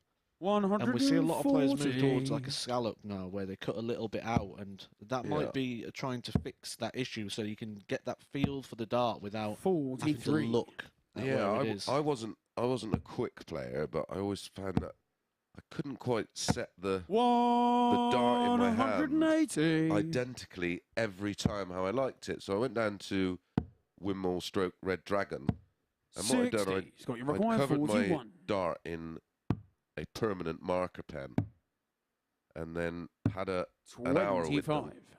And then where the point was, where my thumb was most of the time, of course, that wore through the permanent marker, and I got them to design me a dart with that little 83. scalloping so I could set Got you the dart. required And 16. incredibly, well, and I didn't even know, that point was pretty much right in the neutral balance part of the Game barrel. shot on the third leg. And Scott it Baker. worked okay for me for a while, but that was my first ever opportunity to change Fourth leg, dart it's Scott because to I throw played with the first. Bristos from sort of Game day on. one. Really like that idea as well. So you can see the wear and you can see where you're naturally gripping that rather than Exactly. trying to replicate. Because one thing we 45. do is when we try and get that feel or we try and replicate something, we never get that right. It's interesting as well because I do a bit of coaching, you do a bit of coaching yourself. And 55. Yeah, my coaching is really, I don't like to, I find it very hard working with players of 97. sort of almost the finished article. Yeah, everything's sort of set in stone with them. 140. I like working with absolute beginners, and you sort of can get them doing the fundamentals right, and you can almost see over the course of a day. 60. You know, I tend to do group coaching and 360-degree film. I let them just play for the first hour, so I can film them in 360 degrees and 96. break down everything that's wrong, and then I individually take them and then just sort of correct them and move them around a little bit and show them what they're doing right. It's hard to 97. sometimes explain, but when you've got it on video and everybody else can watch it and they can think, oh, I keep doing that, I'm doing that wrong. And it tends to work, but I find it, I know you 100. work with players from all levels, but I think it's tough, really tough. that's the thing with coaching. It's not just finding a coach, it's finding the right coach for you and what you want to do. You know, everything I've done 100. before Thibault, in you're terms of my coaching in 110. other sports, there's certain areas I just won't dabble in because it's not expertise. You know, there's coaches for everything. Treble 16's the shot for double 12. Ooh, next door. 62. Scott, you Well, require can 102. Baker give us our first hole to throw because it's been 3 breaks so far. You'll get a dart at tops. Game And that's shot all the he needs, fourth the leg. one dart at Scott tops. Baker. Gets 100 plus finish on the board with a 102, but it is a holder throw, and the value Fifth leg, it's of the Thibault to game throw first. is now just taking a 3-1 lead here with Scott Baker. 96. When you speak about that marker pen idea earlier, and I had a coaching session 135. with someone the other day, and he turned up, he had like 20 different sets of darts. Oh dear. And he goes, I don't know which ones to use. And I says to him, just pick it up and hold them. And I got him to hold 10 100. different sets of darts. And his grip changed every time he picked up a set of darts, he held it differently. And when I looked at it, he was 100. just behind the balance point of every single set of darts. Yep. But the balance point's different on the dart. So he was able to feel where that balance point was, and he was moving up and down. It was quite interesting to see. And I just go back to your idea with the marker pen. I just feel like everyone's going to be going to the draw right now and colouring in the darts. 180. And another max from Baker. And you mentioned it earlier about his return and strike rate on the maxes. 100. Well, he's bang on 86. point with those at the moment. Double 16 for a 4-1 Game win, shot on the and match. finishes it off with the best Scott leg Baker. of the day. An 11-darter from Scott Baker wraps it up. Well, I hope you followed myself and Matt in on that one, as we fancied Baker at even money, and he produced 94.64. We're going to be back with Lukas against Gavin.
Welcome back to the MODUS Super Series, where we've seen the mod Scott Baker beat Thibault Tricole by 4 legs to 1. Matt Edgar is alongside me to look back upon the first 5 matches. Let's begin by seeing the game that we've just witnessed. The statistics, as you can see, are on your screen now. 94.64 average for Scott, 2 180s to his name, plus the 102 high checker. It looks as if he's found his groove here straight away on day one.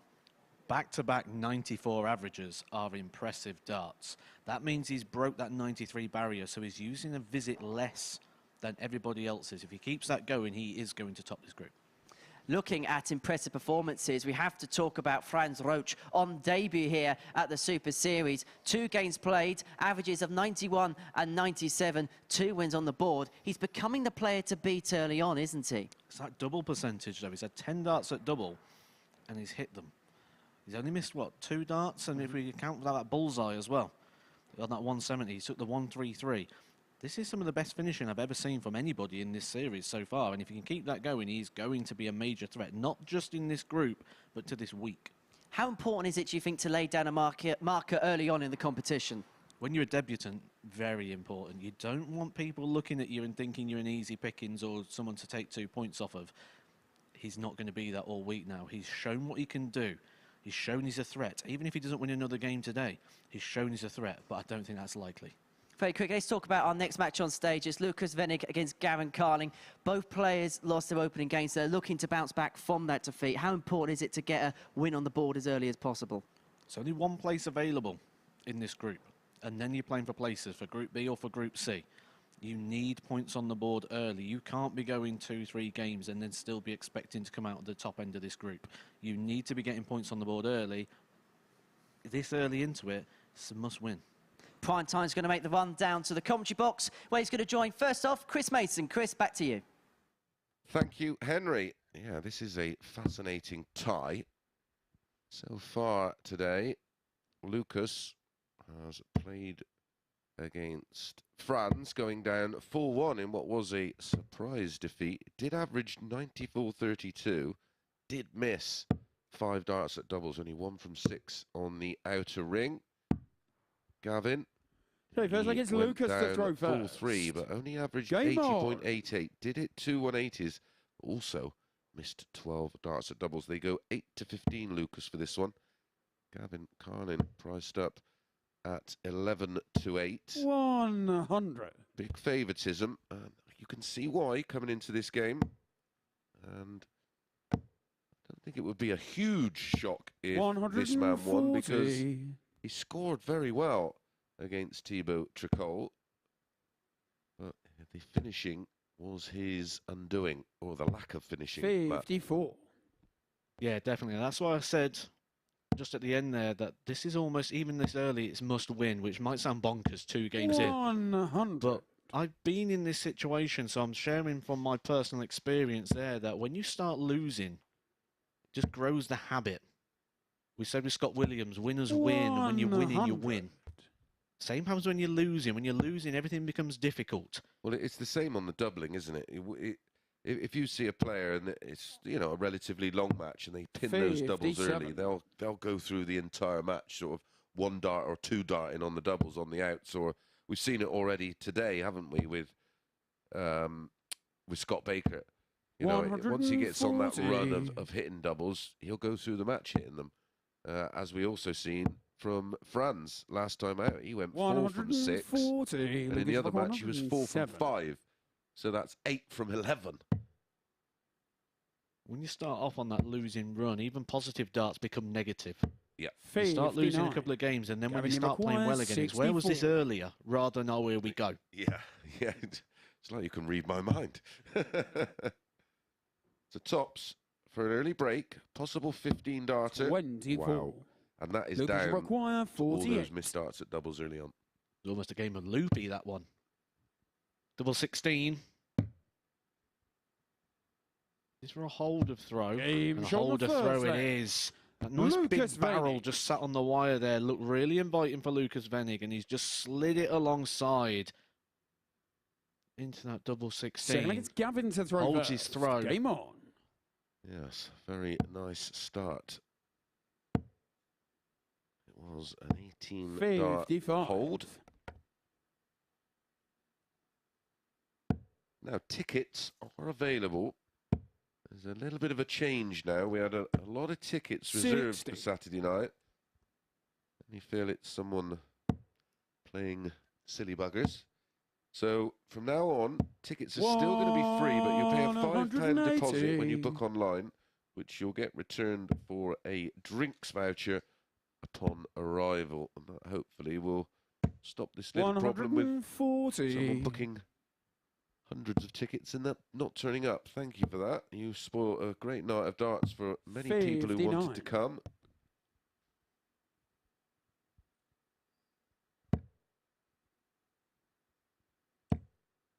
Sounds like all I'd need. That £5 worth of drink vouchers for my evening. 180. Yeah, of course, you're not a player that partakes in the booze, are you? 58. Can't handle it very well, to be fair. I'm a cheap date. Funny enough, your missus said that about the Christmas presents as well. Said you were cheap. 97. She calls me tight, actually, quite a lot. 149. She'll be tweeting in very soon to jump all over that. And For the tickets, it's dartshop.tv. Go on to that website, or of course 46. follow links Look, you from require our social 24. medias.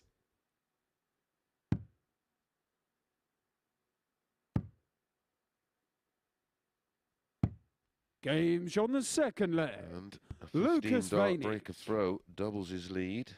People do ask about me, and I don't use Twitter. I can't stand it, but you will occasionally find me Third against on Lukas to throw first. Game Instagram. on. However, it's usually pictures of me in the gym or playing with my cat. Speaking of in the gym, shall we have a little? 100.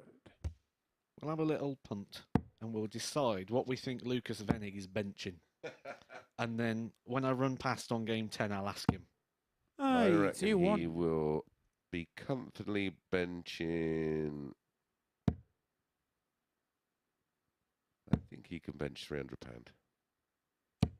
125. So 70 aside, something like that. I was going to say 140 kilo. Yeah. Yeah. Yeah. 140. So we agree on 140 then. I'll ask him. Well, it's a fitting number, isn't it? He's just going to hit a 140 now, isn't he? Just to time this right. Well, I had a thing where I wanted 60. to be dumbbell pressing inclined 50s aside before I was 50, which I managed to accomplish. But it did come at a price of torn rotator. 134. Yeah, a torn lat as well, which set me back a while. So I don't bother with those anymore. I just comfortably do the 40s. So we'll ask 140. him. So I go past him today, and we'll let you know what he's benching. I bet he can dumbbell press 60s as well. 89. Lucas, you So, require 76. For 3 zip, he's going to get 1 at tops. 56. Gavin, you require 57. Again, it's the negative thoughts that may be in the mind of Gavin Carlin. Should be a good guide. I don't like the reset. 17. Lucas, you require 20. Goes back to what we were speaking about earlier about that grip. It was like a missed grip in the hand, and he just had to Game is on rebuild, the and he's going to third have to leg. rebuild from the very Lukas bottom here. Wenig. He's 3-0 down. Needs to win every single one of these legs. It is a race to 4. So Gavin needs everything Gavin from to here. throw first. He will have the advantage Game of on. throw to help him out. But kind of feel he's under it. It's the leg difference as well that you don't want to be losing too early. 92. Yeah, he's currently, after that 4-3 defeat, just no points, -1. But when you look at 96. Davy Proosten, he's no points and -6, which means he's going to have to find a 4-0 and a 4-2 from somewhere. And that is going to be tough going. Well, when you look at the players and what they've been posting so far, you know, he's still got to play Scott Baker, still got to play Franz. 140. Yeah, Franz at the moment is averaging about 95 over the course of 2 matches. That's probably close to 10 points over what we anticipated. 125. So they've obviously put some graft in before coming here. No, they should. It's $5 the winner. And then if you win it this week, of course, you're in the mix to 123. battle it out for the £20,000 prize in week 13, which is Champions of Champions Week, where the 12 previous winners will duke it out for some big bucks. 43. Lucas, you Might require have just offered 142. Lukas Wenig a bit of time there with that 43, leaving him on 161. Time something Lucas is going to need so he can set this 42. up. And he hasn't done a very Gavin, you good job of require that one. 161. Doesn't leave a ton. Could go in 2. First of all, needs to see 161 missed, which it has been missed.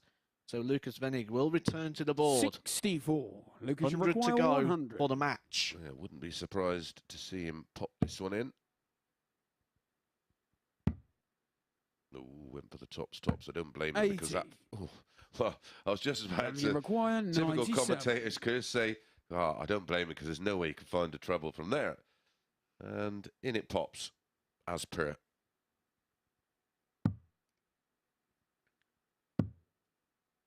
Well, when you're not in doubles, 37. Lucas, you require like Gavin 20. is, that was a surprising tactic for me. Double five to wrap it up in double quick time. Shot on the match. And in it goes, winning Lukas legs. Wenig. Winning legs for Lukas in 18, 15, 16 and 17. Another 90-plus average, 91.09. When we come back, it will be Davy versus Thibault.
Welcome back to the MODUS Super Series, where Lukas Wenig has got his first victory in this competition. And boy, did he do it in some style with a 4-0 victory against Gavin Carlin, which completes our second round of matches here in Group A. Let's have a look then at the stats from our previous fixture. And he did it with a 91.09 average, hitting a maximum in the process, 4 from 9 on the doubles, a 48 high checkout. And so the German secures a 4-0 victory against Carlin. So next up for us, we're going to see Davy Proosten, who's looking to get his first victory of the group. He takes on Thibault Tricole. He's nicknamed the French Touch. He's looking to join the group at the top of the table on 4 points. You may have heard Chris Mason in commentary in our last match talking about tickets for Saturday night's finals. They are priced at £5, but that's a deposit. So once you come into the venue, you can have a drinks voucher that is equal to £5. Head over to dartshop.tv to claim those tickets for Saturday night's final here at the Live Lounge in Portsmouth. It's a great night. Everyone who's been here has given us some great feedback on the atmosphere inside this intimate venue. It is darts unlike how you've seen it before. It's definitely a different experience and a great experience to see the players so up close and personal playing for a £5,000 first prize and a place at Champions Week. Well, that is in a few days' time. Let's focus back in on the Monday action. It's Proosten against Tricole in the company of Matt Edgar. And first, Chris Mason. Thank you very much, Henry. And just to mark your card, by the way, it's not £5 for a drink. My goodness, we're not in London, we're in Portsmouth. It's actually £6. Well, no, it's actually cheaper than that well-known place that opens at 9 in the morning for beer. Yeah, we're cheaper. It's cheaper than there in here for a drink. And I'm not on about the people that stand outside supermarkets either. It's not quite that cheap.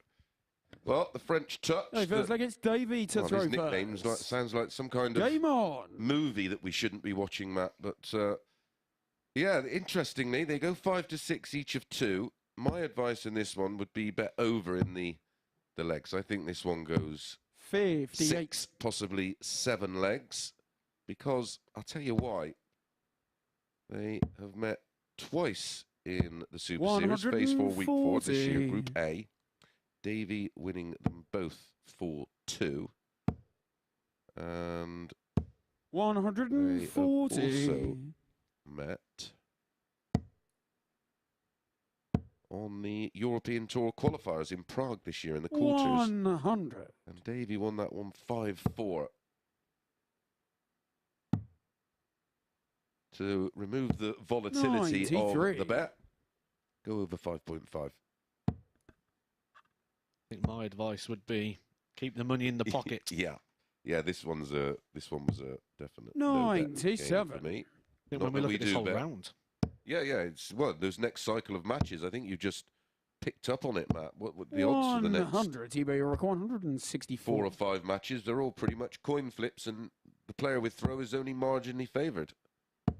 83. Davy Tricole 110. This would be good for Davy to get a little bit of reward for the improved performance that he's been throwing today. Lost 2 games by the scoreline of 4-1, despite playing better than we've seen from him in the past. Thibault Tricole 81. He's walked into a few today so far. Thibault 57 for 24. Ooh, that leaves 31. 15 for double 8. No, I don't mind that way when your opponent's on 200 odd. Game shot in the first leg. That's the way Thibault to do it. Tricole. A 15 dart break of throw for Thibault Tricole. Taking out the 81 in a slightly different way. Second leg, Like I say, this is the Thibault kind to of throw first. tactic I use when I see my player not on a finish. So much can go wrong. 45. And it's taking the bull out of the equation, because you're not going for the ball with your final dart, are you? It's interesting that Davy's 39. nickname on the back of the shirt there, the Joker. He's not going to be laughing about this too much. He's only got 2 legs on the board today, despite the fact he's playing a much better 46. standard.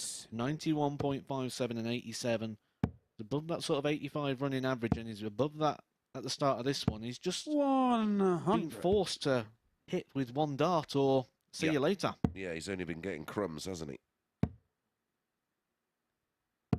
60. Put an interesting tweet out. It was going on our conversation about top 10 players of All time. I've chucked a curveball in there. 92. I've asked for people to like the statement if they agree. Steve Beaton.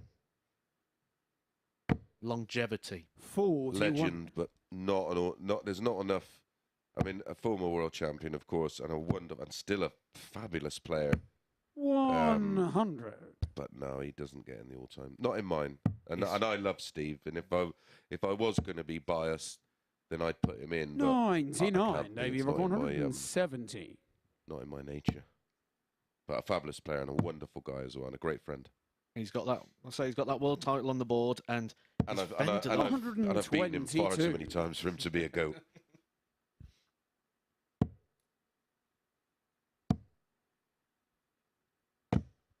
That was some deflection there. Looked like it was going in and just bounced its way up there. No score. Well, just when he Thibault can't hit a Tricole double, 110. he hits 2 of them. Didn't want either. Oh, this would hurt. He should stay there. Yep, double 15. 95. Flashed at that. And then Davy Tricole 48. another problem for those quick throwers. That's a great guide. 28. I'm not sure he Thibault wanted the require 8. 15. When we look at hitting the double 16 and so far into it, I think that was a bad thrown dart at the 8. Well, you see a lot of players that, and you should once you get to this level, 11. you should, if you love double 16, that on Davy 48, require that first dart 20. should be a guide, shouldn't it? You do that a lot, don't you? You put it right down by the side of the double and use it as a guide. Game shot in the second leg. Oh, that was a Davy smelly one. Proosten. It was a break back, but it came in 22 darts.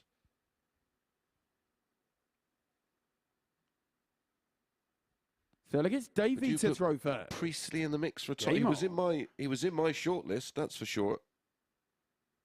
He was in my 12 of 10. Yeah, he's I was a 46. big Dennis Priestley fan though. I used to go to Blackpool and Yeah. I used to have me leather Dennis Priestley red and black jacket. Got it The signed. waistcoat, did you? Yeah, signed. Got 60. photos of me when I'm about 10 years old with Priestley. I seen him at the match play this year. It was wonderful to see Dennis looking so well. 60. Still got a very dry sense of humour. And he's certainly not lost his spring in his step. He looked very well. Great to see him. 26.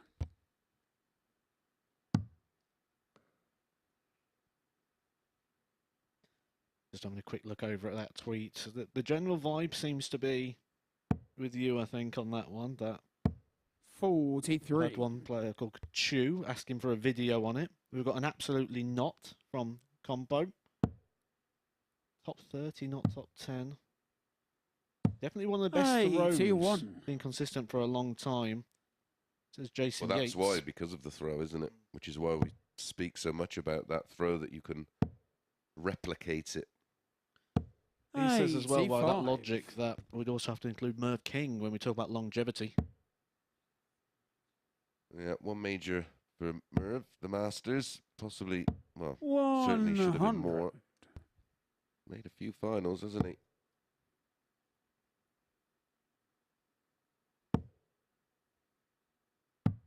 $59.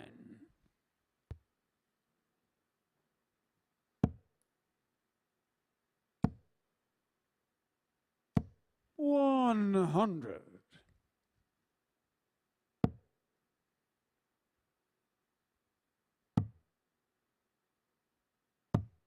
$58. Thibault Bit of time on 134. Thibault's hands here, despite the fact he didn't start this leg. 94. Davy require 150. Saw Simon Whitlock use the 3 bullseyes. I love that. And then he did it. He did it a couple of nights later, playing locally. 132. Oh, that would have put all those missed doubles out of his Thibault mind. require 40. And that would have been for a holder throw. Felt a bit like a break. Games on the third. But that is a break. Thibault Thibault Tricole. Tricole takes a 2-1 lead. Well, it's 3 breaks, Matt, isn't it, now on the spin?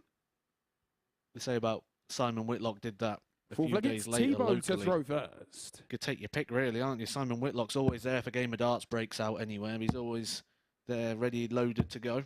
Yeah, I'm 60. going to a competition on Wednesday with Simon and Andy Jenkins. May regret that. Don't think I'll get involved in the rounds. Oh, beautiful 180. It looked a 180 from dart number 1.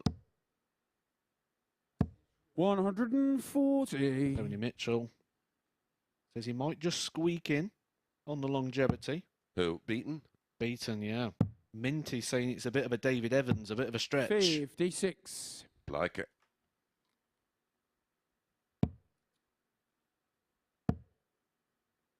Jonathan's actually named his full 60. 10. And that does include John Part, who we spoke about earlier, Adrian Lewis.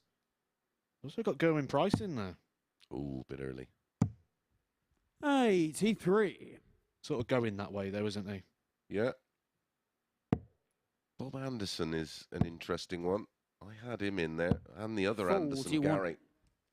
Bob Anderson won 3 consecutive World Masters, of course, when it was done the old way. 100. And a Worlds in '88. I think Gary's top 5, not just top 10. 60. Yeah. Maybe require 82.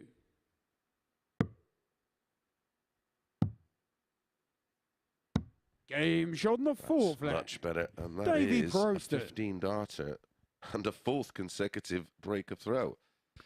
Jockey Wilson, do you have him in there?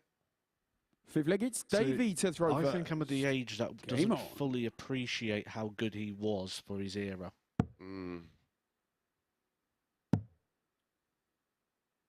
58. 2 world titles, a bit of a distance apart as well. 82, 89, 7 years apart. 95.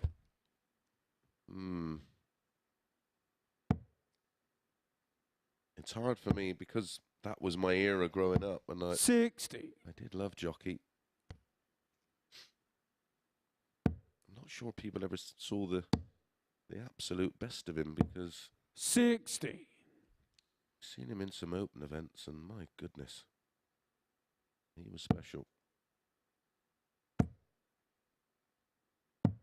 It's almost made up 101. of 5 from the past and 5 from the most recent era, isn't it? It's a real mix. 140. Got an interesting one here from Just Mick on Twitter, who said, "What about Bo Greaves? Do you think she could be up there in years' time?" And you know, if we're going to go down that road, then we've got to start talking about Trina Gulliver. Well, absolutely. Well, how many world titles did she win? Was it 10, I believe. Yes, yeah. 10. And all the World Masters 140. and other events. Or does it have to be the point where they win something in a mixed gender event to really sort of like get put into that category? 99. Well, I mean, we require ability-wise, 66. The world's her oyster, isn't it? She's done some incredible things. Game Double eight, shot on the fifth and leg. that is Thibault a 5th Tricole. consecutive break of throw. Ball double 8, clinical for Thibault. And Six also, legged just Thibault thinking about to the throw scoreline, first. Mason's tips lands again. Yeah, anybody would think. Listen, my tips, I really try and emphasise this. 93. They're literally based on stats. They're not, you know, I didn't have French toast this morning and thought, oh, I think a Frenchman might win this one. 26. I didn't even say bonjour this morning. I said, all right, mate. And he just gave me a nod, bless him.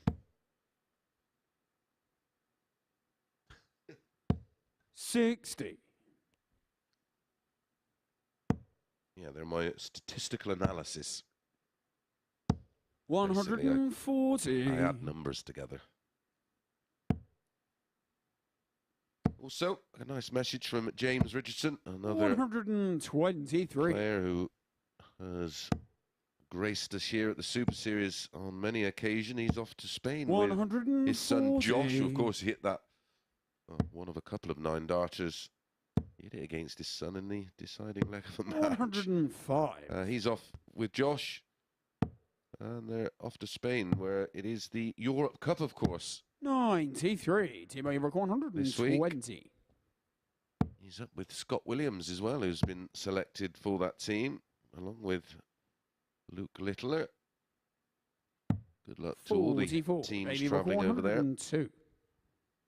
to stay in the contest. 52. Team A requires 76. To be the time to get the first holder throw of the game.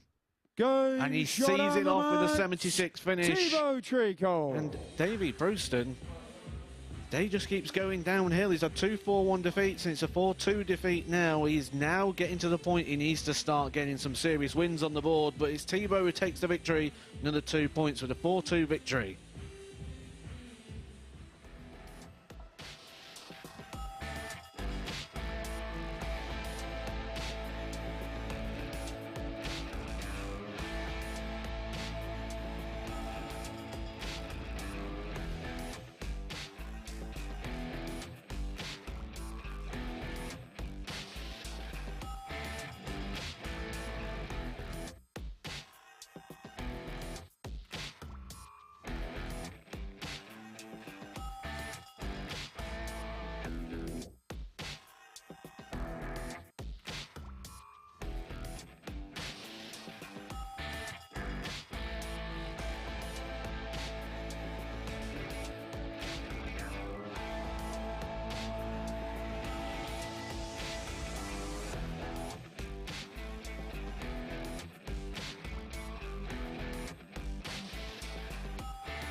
Welcome back to the MODUS Super Series, where it's a double dose of droit pois for the French touch Thibault Tricole as he gets the better of Davy Proosten in our latest match here on the opening day of Group A. Let's have a quick check of the statistics from that previous match. Tricole winning with an 81 average 4-2 against the Dutchman. Proosten hit the solitary maximum in the match, but it was the 50% doubling ratio for Tricole that got him over the line in the end with a high checkout of 81. That puts him now onto 4 points in the group. That puts him joint top of the table. However, that may not last long because our next match features the man who has won 2 from 2 and has been mightily impressive in doing so, the German debutant Franz Roetzsch. He's in action against Gavin Carlin in our next match of the day. He'll be looking for victory himself. The players are almost ready to make their way out onto the stage. But just a reminder,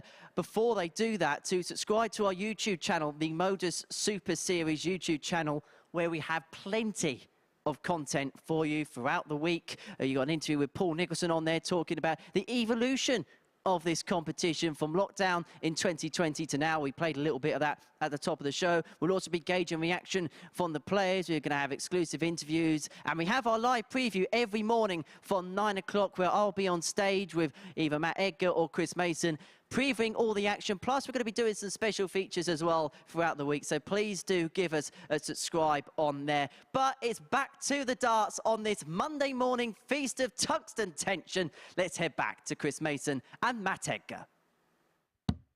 Thank you very much, Henry. And I am going to suggest something going forwards, that when Matt's recovered injury-wise, or if there's another player about, that when you do arrive, and maybe do some kind of draw for those that do pay and reserve their tickets. Remember, you do get your money back for your ticket. You get a drinks voucher, that we can give them a game of doubles or something, Matt.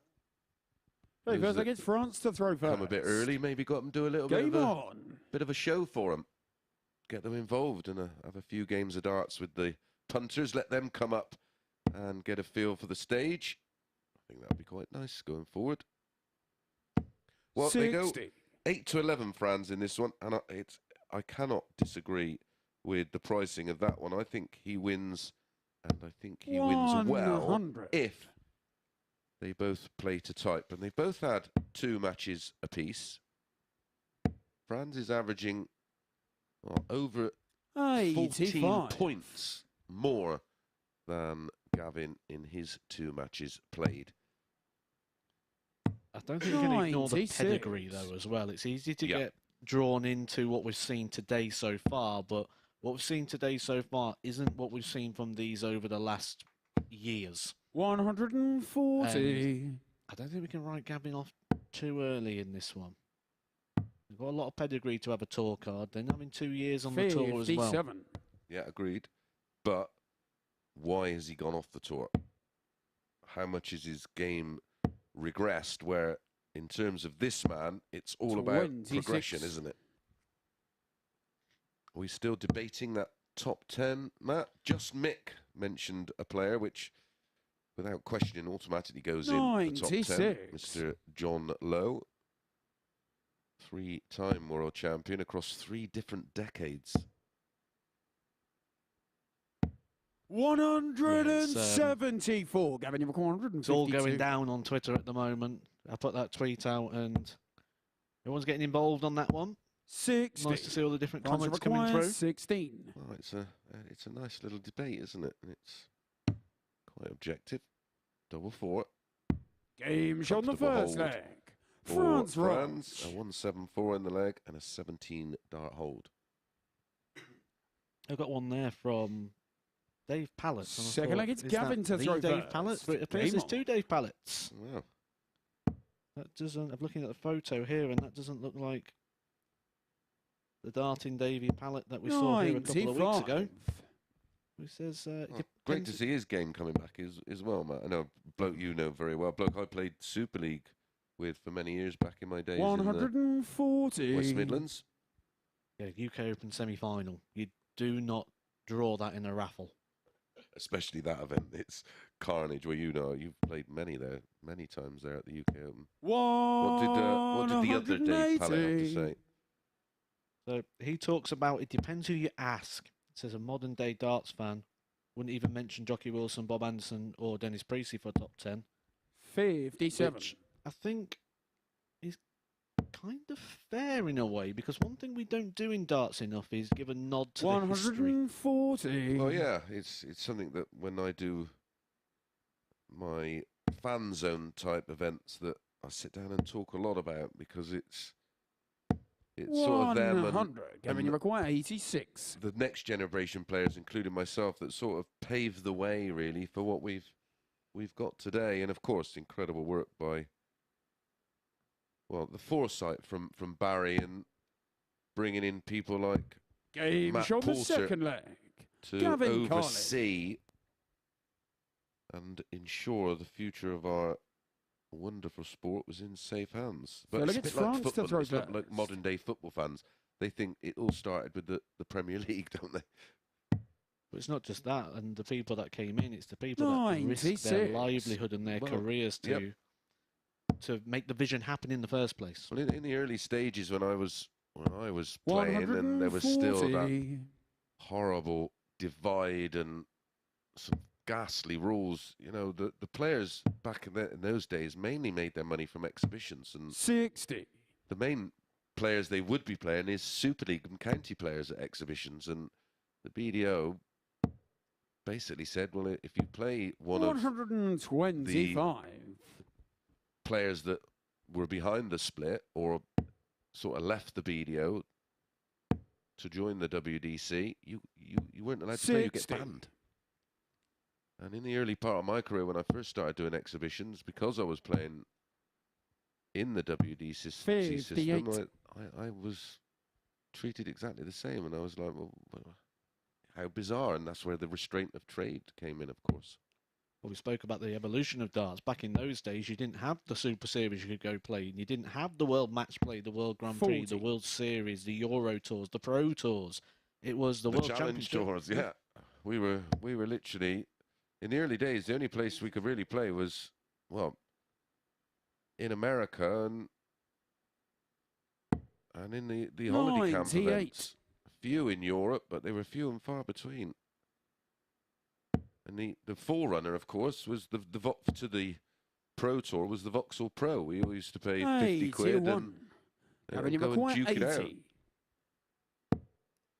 Used to go to that in a cold caravan in November, March. Yep. 40. Yeah, twice France a year. require I 164. think I won 3 of the big open events there. Remember Wayne Mardle dropped the glass trophy. Yeah, that was quite funny actually. I was playing Wayne and I'd 95. won 2 of them before, Gavin, so you require 40.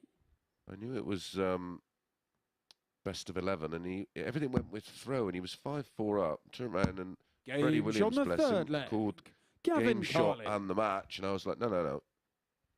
And I turned around to the officials and I said, what does it say on there? And they went best of 11. I Fourth said, leg, right, it's there we Gavin go. to throw first. Well, Game on. he wouldn't have it. And then whilst in the presentation being presented with some lovely crystal glassware, it unfortunately 140. dropped on the floor and smashed, much to my amusement, of course. Just looking at the finishing stats here for Gavin, it's been his 100. big problem all day. 50% here, 2 out of 4, much better. Until now, he has had 18 darts at a double and he's only hit 3. 135. Well, and that was one of the main reasons behind why we agreed with the odds compilers on this one, where they made Franz the big favourite because 100. he was the completely, well, the other end of the spectrum, wasn't he? 4 out of 5, followed by 4 out of 6, so he was 8 from 11. I just always worry when someone's got the pedigree that Gavin has Yeah. and Franz hasn't been there yet. And when they go head-to-head, Quite often see that short-term form line turn on its head, and Gavin is 46 points away here from a 3-1 lead. 46. Well, as you mentioned, and rightly so, we can't stop it in doubles now, that he does have those... Game show the fourth leg. He does have Gavin those big Carlin. numbers in the locker. And I questioned, well, you know, and I know with all Feel due like it's respect, France to that throw Pro first. Tour is super tough, but an example of what you mentioned earlier is being produced in this match. He's averaging 104.29. He's 3 out of 5. Well, he's actually 4 out of 5 on the doubles, really. 60%, 218 is 314. His 3 scores are between a ton and 139. This is special. We could have our first ton plus average of the day. We had a 99.20 from this man in his previous match against Davy. That's the highest so far, but 60. That could be royally trumped.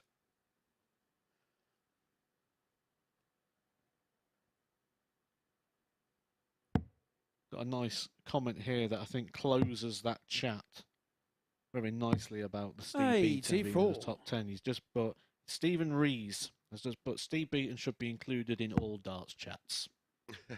Absolutely.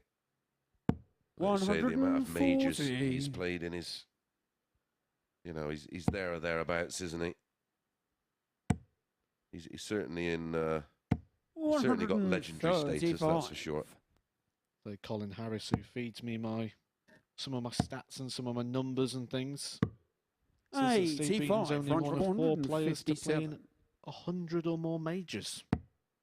Wowzers. That is a very 55. Gavin, you've got special 135. Should go ball.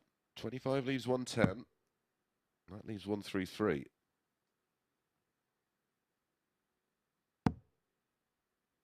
So all you can do is set this up. 81. Watch Franz at the 102. Hoping Franz misses doubles has not been a profitable strategy all day. He's going to get a dart. He picks tops. Game shot the 5th leg. Franz so it's not been a profitable strategy, and once again, Franz on the outer ring. Incredible. And you know what it's like when we do go through the finishing routines, you know, whichever one you choose to do, when you go through that run where you just know tops is at the end of your throw, you just know it's there.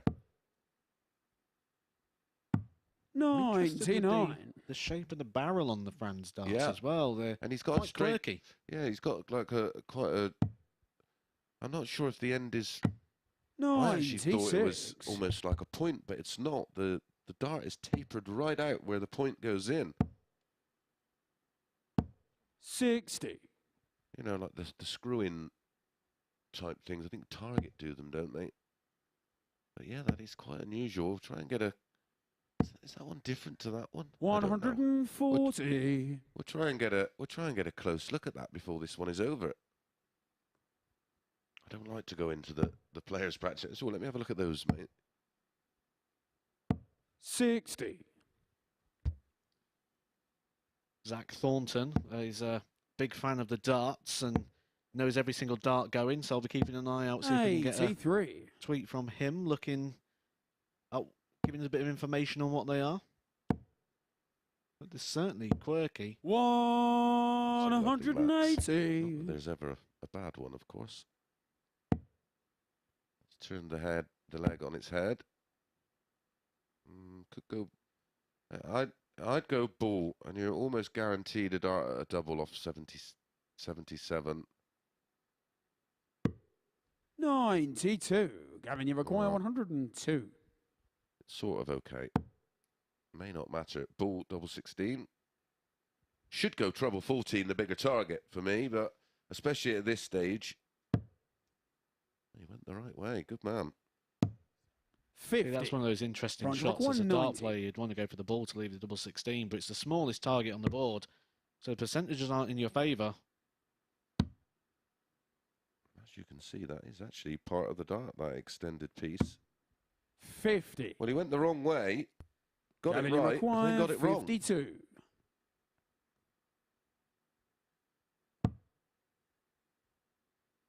Tops for his first win of the day. Gavin Carlin. Much to the relief of Gavin Carlin, he picks up a very important win against the form player of the day so far. And look at the response from Carlin. Matt Edgar did mention he does have big numbers in the locker, and he's produced one right there. When we come back, Scott Baker against Lukas Wenig.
Welcome back to the MODUS Super Series, where Franz Roetzsch has finally been defeated as Gavin Carlin inflicts his first defeat upon him in this competition, courtesy of a 4-2 victory. Let's have a look at the stats from that previous match, where Carlin averaged 98.6. It really was a superb performance from him. 3 180s, 4 from 6 on the doubles, high out of 86. It really, really was superb. You sensed someone had to do something very special to defeat Franz, and that is exactly what Carlin has done. You could say that was quite good. Moving on then to our next match, we're going to see Scott Baker, who can now go top of the group on 6 points if he can get victory against Lukas Wenig, who's looking to make it 2 victories from 2. The players are on stage. Let's hand back, should I say, to our commentary team. It's Matt Edgar, and first, Chris Mason. Thank you very much, Henry. Yeah, we will take a look at the table after this one, because this match will complete 3 cycles of matches. And the table, Matt, will start to take a bit of shape. Especially at the end of this one. Scott Baker's been impressive today. 2 wins so far, 2 good performances. But as far as Group A goes, this is a battle of the heavyweights, which is quite an interesting thing. So I don't think Scott Baker's ever been called a heavyweight before. This man has, I'm sure. First meeting between the two anywhere. They go 10 to Scott 11. to throw first. Scott Baker. Game 45. Lukas Wenig. Scott with the darts. I think this is a real pick-em. It's 85. again, you start breaking down the numbers. It's which version of which player turns up. And again, I agree. Like the last one, my 50p would stay in my pocket 60. if I was a betting man. Just caught at the end of that, the nickname on Lukas. 125.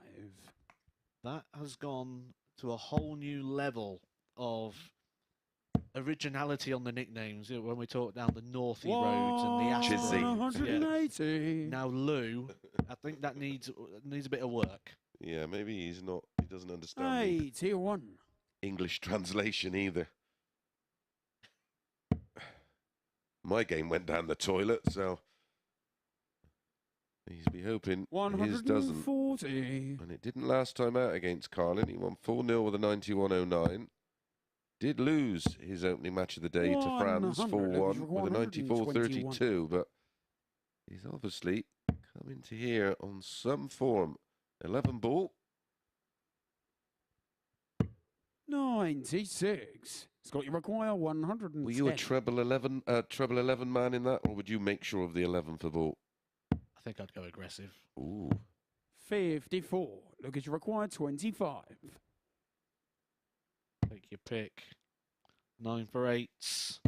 Game That's show a on the breaker first throw leg. for Lukas Wenig. Lukas Wenig. Takes that 25 out in 2 for Lou.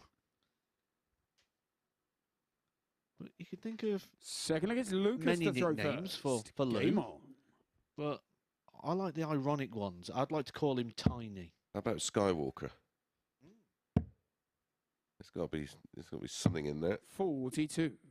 Yeah, his finishing was a little off against Franz. He was just 1 from 6, but bounced back 100. to hit 4 from 9 in that 4-0 win over Gavin. I tend to find that's a very British sense of humour, though, don't you? Like, get a really big guy, call him 133. Tiny. Yeah. Well, we all do it, don't we? Biggest fella in the pub. You all right, Tiny? 140. And then we call the little ones Big Un. All right, Big Un. I remember there was a player a couple of years ago, Vincent van der Meer, who was nicknamed Massive. And he didn't quite understand why. I remember sitting with him in a garden during lockdown, and he was like, why am I massive? He's like, I'm small now. Why am I massive? It's like, yeah, it's the irony. Yeah. It's definitely the British sense of humour. 140. He's got you rock 161. Nothing funny about this so far from Skywalker. Ball. Game shot on Oh, the you second beauty. leg. Our highest Scott finish Baker. of the day. It's a 12-darter, and it's an instant break back for Baker. Third leg, it's Scott to throw first. That was special. Game on. So are the numbers, Matt.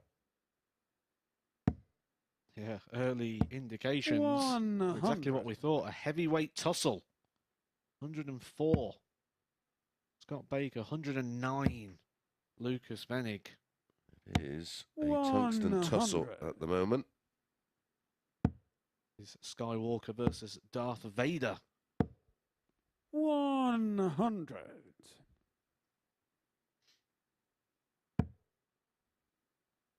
I like that when he gets that dart just in the top of the bed. It looks so inviting. Well, 100. he's got that knife thrower style, if you know what I mean. It's sort of all from the point of the dart, isn't it? So I just wonder if he'd benefit from a slightly longer point. A bit Ryan Surley. Agreed. Just pull the dart a little bit further away. And then some of these deflections that he's getting might just be a little tiny bit of percentage that he needs just to find that little tweak. 78. Lucas, you rock 121. Breaks a throw are usually an indication of a scrappy contest. Not so here. 11 and ball. Double 14. He's gone aggressive. 93. Oh, Baker's just He's got taken you out a up 161. 123. Can he back it up with a 1-2-3? Not now. It's a treble 3, then it's a 3 with the treble 1. Lucas, you require 28. Lucas. Game shot on the Being a third bit leg. ruthless. Lucas That was Wenig. in the corner. And that was another break of throw. The third in the match. And I think that was a 13 Fourth leg, darter. it's Lucas to throw It first. was. So the winning leg so far in this match started with a 14 dart break for Lucas. The response was the 161 and a 12 dart break from Scott, and that was a 13 dart break from Lucas. Key to remember that before a dart was thrown today, Lucas was the 60. favourite to win this group and the second favourite to win this week. The reason for that is the darts you are seeing right now. Yeah, 100%. 58. We did see in the Challenge Tour recently a level game. 81. The perfect leg, 9-darter. He did a Willy ball and hit the 9 to win the match.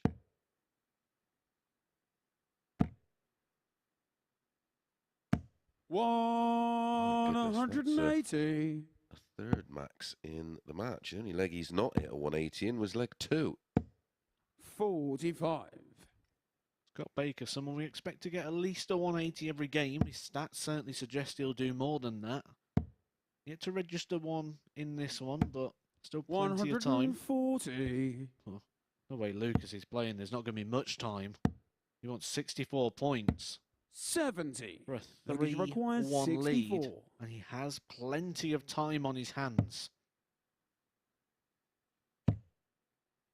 We'll want to see it out with this one. 48. Will return the 8-8. Scott Baker a long way back. 100. Lucas, you require 16.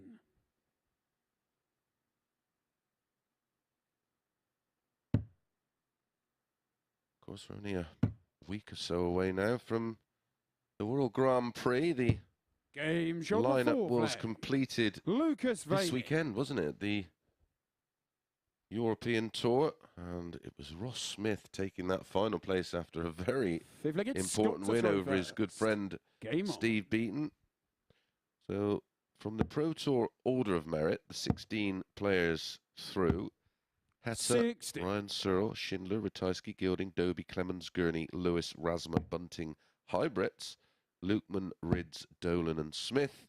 And then it's the top 16 in the world rankings: Price, Wright, Van Gerwen, Smith, Wade, De Souza, Clayton, Cross, Anderson, Nopper, Humphries, Cullen, Divenbode, Chisnell, Vandenberg, Aspinall. Best lineup ever?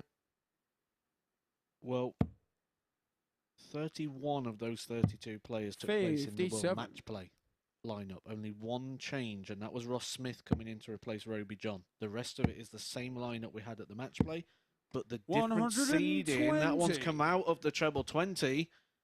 Scott Baker could feel hard done by there. That was a 180.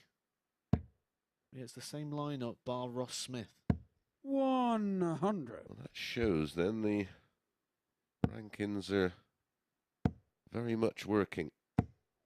85. But yeah, it's the best lineup I can remember. Not quite sure when the draw is for that one. I will try. 140. And remember, of course, the uniqueness of the Grand Prix. 100. Lucas, you double in, 104. double out. And early doors, it's cutthroat, isn't it? Best of 3 sets. He wants a double for out here, which will not just be the leg, it'll be out for the game. Scott, you require 95. I do believe the draw is today at some point. If it comes through, 75. I will let you know. Remember, it's the top 20. 8 in the world are seeded, so it always throws up some toughies. Lovely marker. 2 5s. Game shot on the Scott match. Baker looked away. Wenig. He knew his fate. What a performance that was from Lukas Wenig, and he finishes with an average of 98.24. The standard of darts today has been outstanding. 3 180s, and he missed 8 at a double. When we come back, Thibault Tricole back in action against France.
England 1, Germany 4. No, we are not at Wembley. We are here at the Live Lounge in Portsmouth for the continuation of the MODUS Super Series. It is day 1 of Group A here in Group A in week 10 as Lukas Wenig gets a 4-1 victory up against Scott Baker. And what a performance it was. 98.24.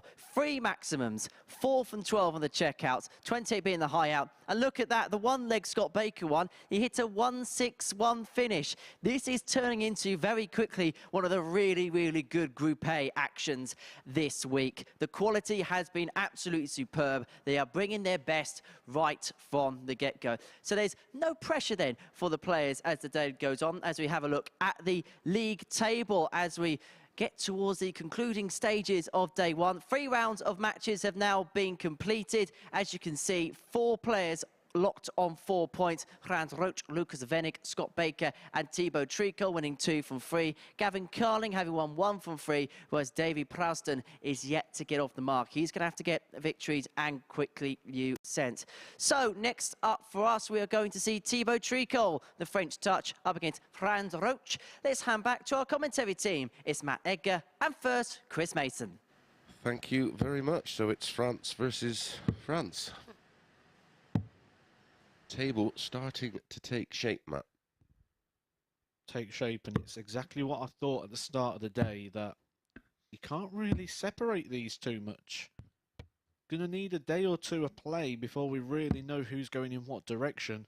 And one thing we do know, though, is Davy at the bottom on no points needs to get involved extremely fast. Game on! Or this is going to be him playing for places to see which group he goes into. Does he go Group C and play the morning sessions, or Group B and go into that favourable evening session where 3 players will qualify out your 5? So much bigger opportunity. Well, it's key, isn't it? If you don't win the group, you want to get in that Group B, 95. where the opportunities are way improved. Now, these two have got some history. 100. First beating 2021 Q School in Hildesheim. Franz winning that one 6-5. 59. In the same year, Euro Tour qualifier, Gibraltar. Thibault winning it 5-3 with a 95.85 average. Franz averaged 92.34. And their last meeting, Challenge Tour 7, Hildesheim. This year, Franz winning 5-4. So this is another one that could have 60. legs. Thibault 161. I slightly favour Franz looking at today's numbers and running averages. 137. I'd probably opt, if I was forced to punt, probably look at that over 5.5 legs in the match again. 125. But it is a no-bet game. Thibault required 24. I'm fancying Thibault in this one. I think as the day goes on, we've seen Franz just come off that pace a little bit. Yeah, we've always actually that's a great point. If you actually look at all of his previous other days in when it was the Live League in Southampton, he progresses as the day goes on and the week.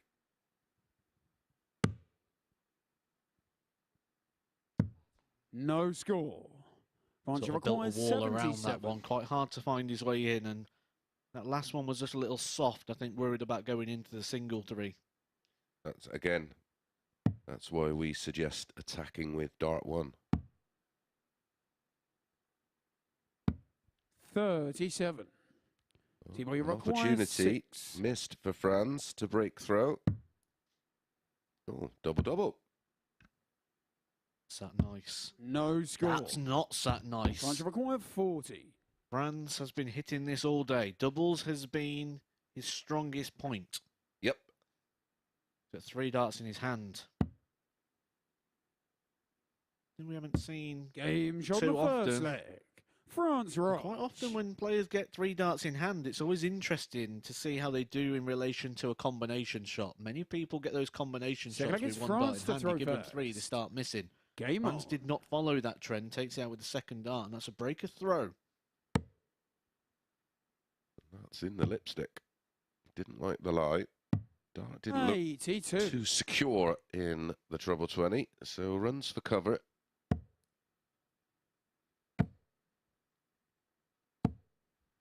$140. I've got my go-to equipment guy looking at the equipment of Franz during this game, so hopefully we'll get a bit of feedback in relation to what's going on there with those darts. They are a bit unusual. 95. Yeah, it's not something I can remember seeing before. I'd be slightly concerned about bounce outs on hard floors. 41. And he is German, of course, so some serious engineering, no doubt, gone into those. 99. Well, people like things like tapers and scallops and things, but the thing to remember is when you're cutting away material, you're also weakening the strength of that area. Well, and you're taking away the balance of the dart as well, and the dynamics and aerodynamics especially. And you can see the dart does 43.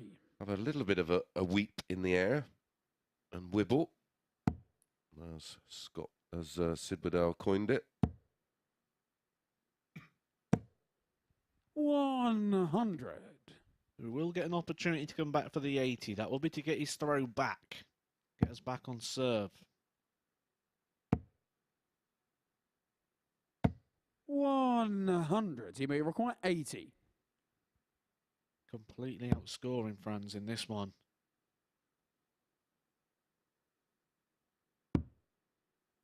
Oh, the double trouble returns. 70. It does. Franz Might require be ball 82. here for double 16. That's an absolute stinker. You might as well go treble 13, really, and leave a preferred 41. double rather than He may double require 11. 10. You certainly won't be expecting another go. Double 2. Game on the second leg. Well, he Thibault left that Tricole. late, but it is a break back. 1-1. 14 darts. So like Thibault it's has had Thibault a to double throw and first. finally gets Game one. on. Just an indication, really, of how much he is completely outscoring Franz. In 2 legs, Franz has only hit 180. 2 scores of 100 or more. Incredible. Said earlier, as games go on and things level off, 140. do people get better or do they go down throughout the day? Well, statistically, Thibault 85. Tricole's yeah, I'll put my teeth back in. We'll try that again, shall we? Thibault Tricole, if you put his numbers on a graph, 100. they definitely climb across the course of the day and the week. 80.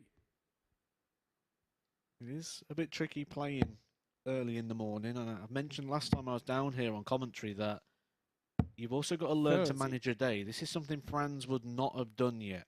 I do think Lukas will be very aware of this, being very body conscious that he is, but at this point when lunch kicks in, you know, you 58. might not have had your breakfast since about 7 o'clock in the morning. If you haven't brought your nutrition and your snacks to keep you going, the second you feel hungry, it's too late. 95. Thibault Rock 160. Yeah, it's something that I have struggled with. Hang on, playing in the seniors. It's not a particularly early start, but getting to the venue for 9 o'clock in the morning is, you know, normally I'd be having a protein shake and going to the gym and having a run. He doesn't like the light. Could go treble 12. Oh, he risked it for a biscuit. Maybe that's his treat. 71. Thibault Rock 160. 20 for tops. Tops. Game It's a on the third 2-1 leg. lead. Thibault Thibault Tricole. Tricole holds his throw. That's the first holder throw in this match. He's halfway to victory. It's not pretty. Like it's At France the to throw moment, first. Game on. it's effective. Well, that holder throw will give him plenty of confidence going forward. 140.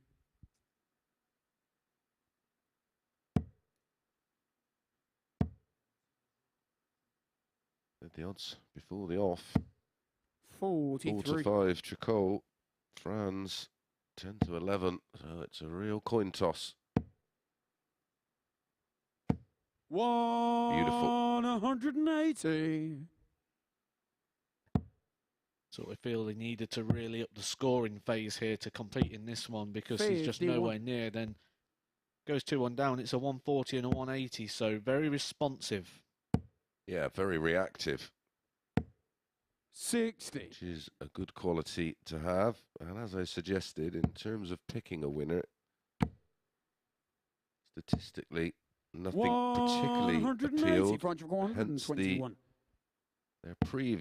their numbers today, we were looking at over the 5.5, which will land here if he lands the 1-2-1.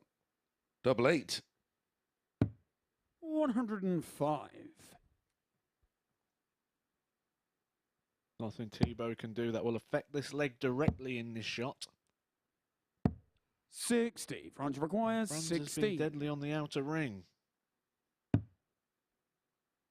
come over to the fours. Game shot on the Comes four over flag. successfully. Franz Very good Roetzsch. again on the outer ring from Franz. Takes out the double four. Holds his throw. And that's Thibault the question now. This is It's Thibault to becoming a throw game of first. pass the parcel with the pressure. I like it. Best leg of the match so far, that one. The last one, a 14-dart hold for Franz. 140.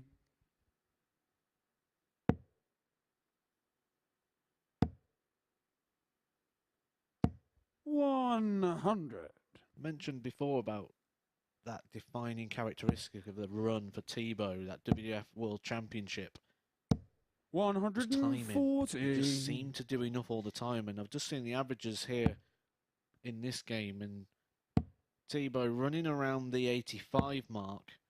But his averages today, 81 in his 4-2 win over Davy, 80 in his 4-3 victory over Gavin Carlin, and his defeat he averaged 84. So they're not really stats you'd say this is someone who's going to win this 60. group, but he's certainly on course points-wise to be someone who could genuinely win the group. Yep, he's going to be in the mix, isn't he? And like you say, it's all about the timing, where Franz has been seriously impressive. 91.14 in a 4-1 win against Wenig. Then a 99.20, the highest average of the day so far in a 4-1 win over Davy. And then even in defeat, he averaged 88.33. So in terms of numbers, he is up 95. there as one of the best players here so far today.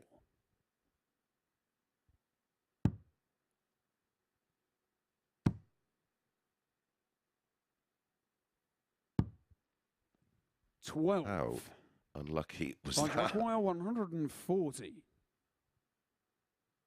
Apart from being in, I don't think he'd get any closer. It's one of them that you just check when you go to the board, just to make sure the referee hasn't made a mistake. Thibault required 12. That was nearly a mistake there. Franz nearly busting that one. He did. Game shot on the fifth leg.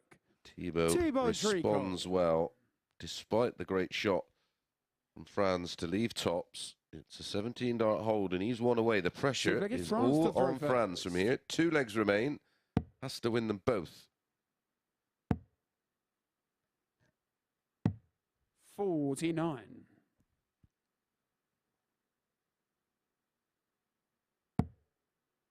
Interesting. Talking to my equipment guy here, Zach Thornton, talking about the darts, and he's letting me know that the darts, he actually doesn't have a clue. He says they're a soft tip barrel with conversion points. Oh, and that's what that 100. the end is. And he said he's been on Franz's Instagram, and even he doesn't know. Did he nick them? Must have just found him in a bar one day and goes, "Oh, these are pretty tasty." Yeah, I like these. Happened to Ryan Searle, didn't it? Pretty much that sort of story, and he ended up with 32-gram darts. That's why it's always a danger. You imagine with Ryan, if you had a neighbour, you'd have to be careful which wall you put your board up on. 140. I think you were knocking it down with 32-gram darts. Think about how Lukas Wenig's board feels, though, as well, when he's powering them in with that arm. So we are none the wiser. 100. Franz is none the wiser.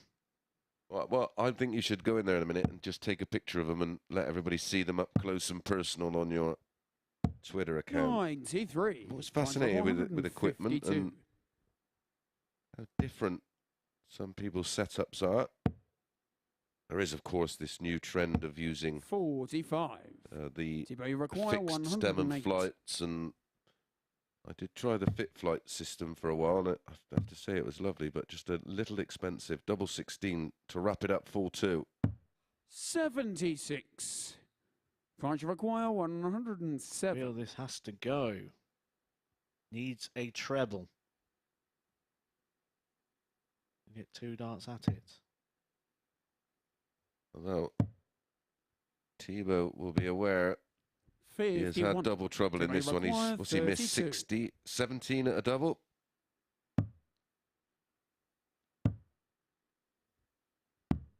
Game Once shot again, and the Thibault match. does enough. Thibault Tricole. Took him 23 darts at the double to get the 4 darts he needed, but he gets over the line in the end. He was winning in the scoring stage, and you can see that on the board there. 6 140s to Franz's 3. Back-to-back defeats for Franz, but the main thing here is Thibault Tricole moves to 6 points and is currently sat top of the table.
It's a treble for Thibault Tricole as he makes it 3 wins from 3 here at the MODUS Super Series, courtesy of a 4-2 victory against Franz Roetzsch, who previously was undefeated in the group. Let's have a look then at the stats of our previous match. Matt Edgar alongside me here on the balcony. 82.5 average for Tricole, but it'll be the doubles he'll be slightly concerned about.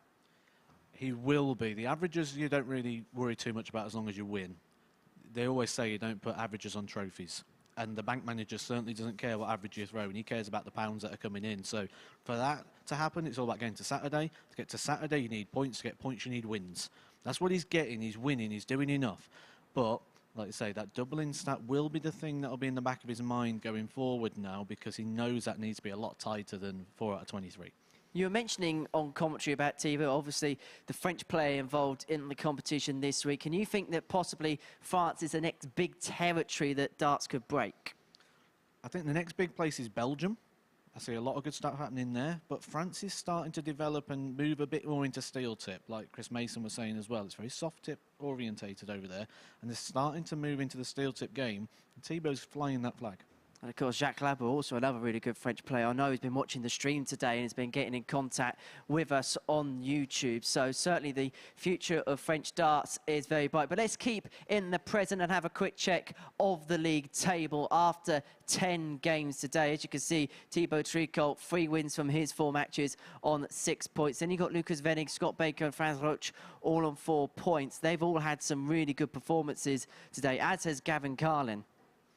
That last game from Gavin Carlin as well. When you need something to come out of the locker, he pulled that out. He's shown some real good pedigree there and shown why he was a PDC tour card holder. The one thing I'd be a little bit concerned for if I was Thibault, he's got the 3 wins, but that +2 leg advantage means it's a weak 6 points, and leg play will come into play in this group phase. Lukas Wenig can join Tricole on 6 points if he can get victory against Davy Proosten in our next match. For Davy, you sense now the time is right for him to get a win.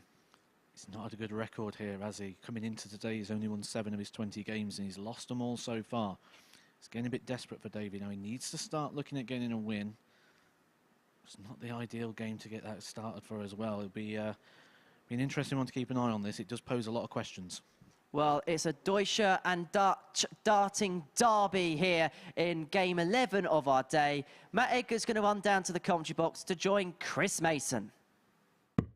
Thank you very much, Henry. And it is as Lukas takes on Davy.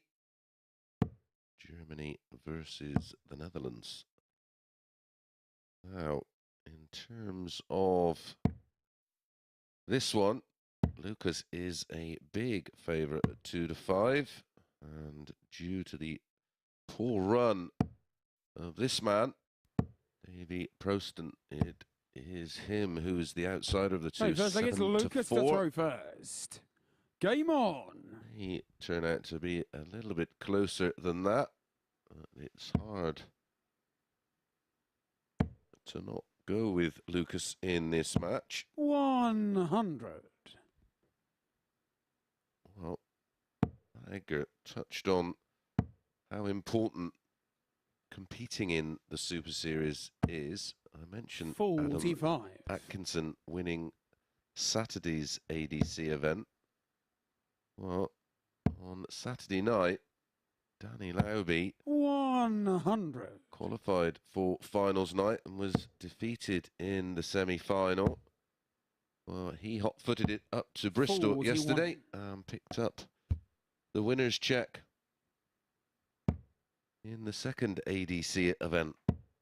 So everything you say is coming to fruition 41. regarding the importance of playing in this environment. It's nice sometimes when you say things that actually work out, or that you can be said you're right, you know. The missus doesn't give me that 96. luxury very often. Normally what I say is wrong.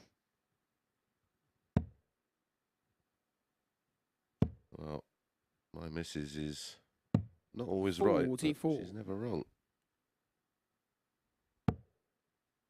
Well, you've managed to get a picture of the 59. arrows of Franz, and we will be popping a little picture of that. They are very unusual, aren't they? They are, yes. Say the news I've got is it's actually a soft tip dart that's been converted.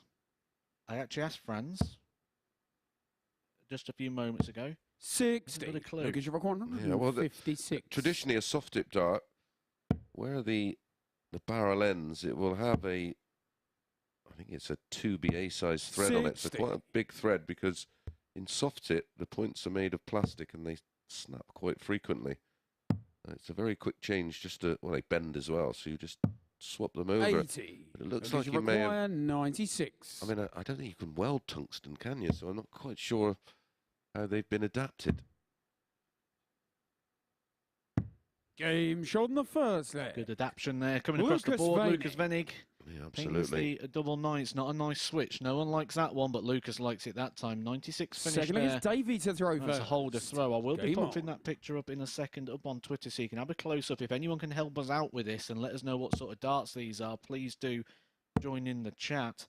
I can see as well 100. Della has joined us in the chat this morning as well regarding our top 10 of all time. He does put John Lowe in at number 4.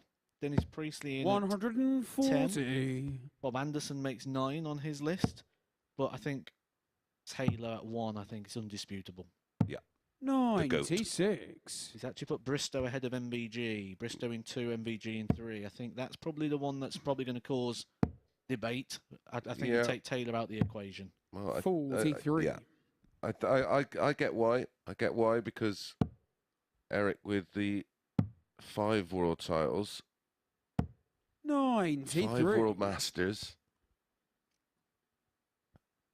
5 North Americans, multiple Grandmasters, World Cups. 82. And I know they'll say, well, yeah, but how about the numbers? We got to be a little bit careful.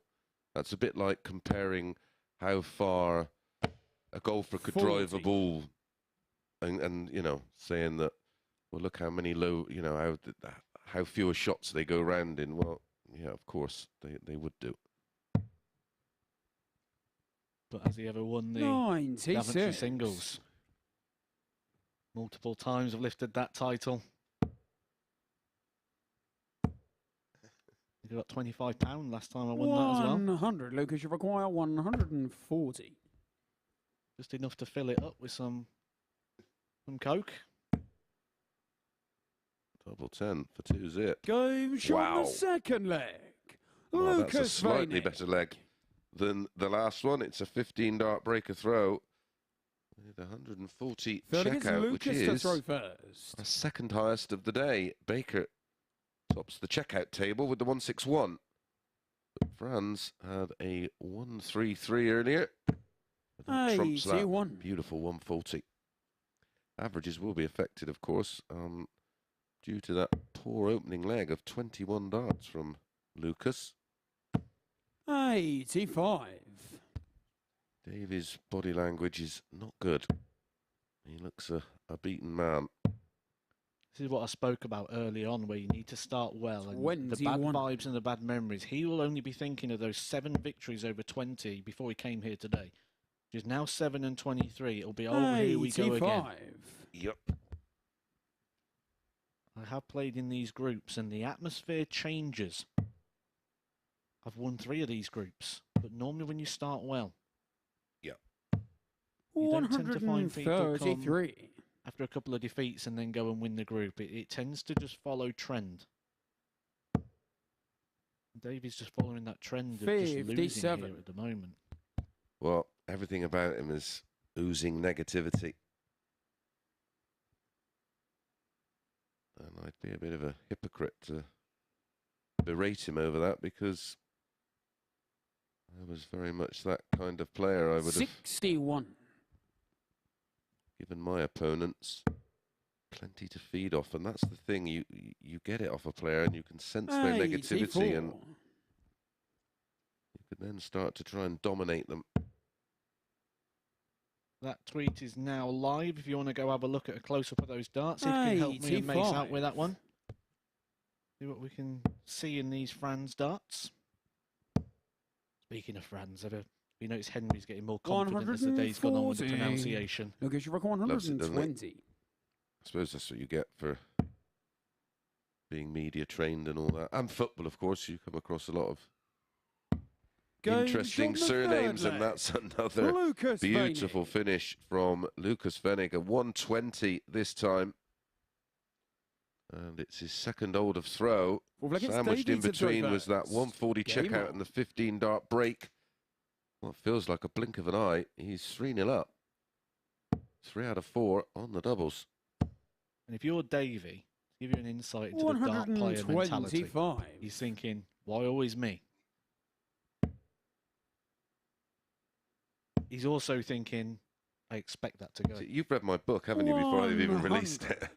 I think I remember saw you play once in Coventry, I think it was, and you're throwing about 9 darts. And then he turned around and says, I'll give you a bonus ball next.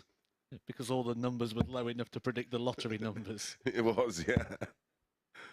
Coventry Open, great tournament that was, isn't it? 180. This is a great performance so far. This won't do his leg difference any harm either, Matt. He's 59. currently on 4 points plus 4. A 4-0 win. He'll go on to 6 points plus 8 and top the table.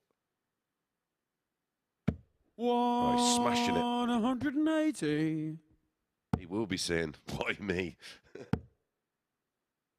He really upped it in the last game, Lucas. 98.24 in his last game. 3 180s. He's at 2 180s in this one. He could be about to wrap it up with a 4-0 victory. It's exactly what he does last starting hand at the double 8. Most important thing here, though, for Lucas is that leg difference. I said about it just a second ago. Tricole is sat top on 6 points, or he was sat top on 6 points, but it was a weak 6 points because the leg difference only on +2. Lukas Wenig, that 4-0, will come into play when we look at the legs in a couple of games' time.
Well, what a victory that was for Lukas Wenig as he beats Davy Proosten 4-0 on that stage that you just saw behind me there. It really was a magnificent performance. Let's have a look at the stats and just marvel at the quality we saw in that previous encounter. 2 ton-plus checkouts, the highest being the 140 to make it 2-0, and then a 120 in the leg after to make it 3-0. 91.09 average, 2 maximums to his name. They were back-to-back in the final leg of the match, and Lukas Wenig may be making a charge late on here in the Monday morning session of action. Let's see what that result has done to the league table.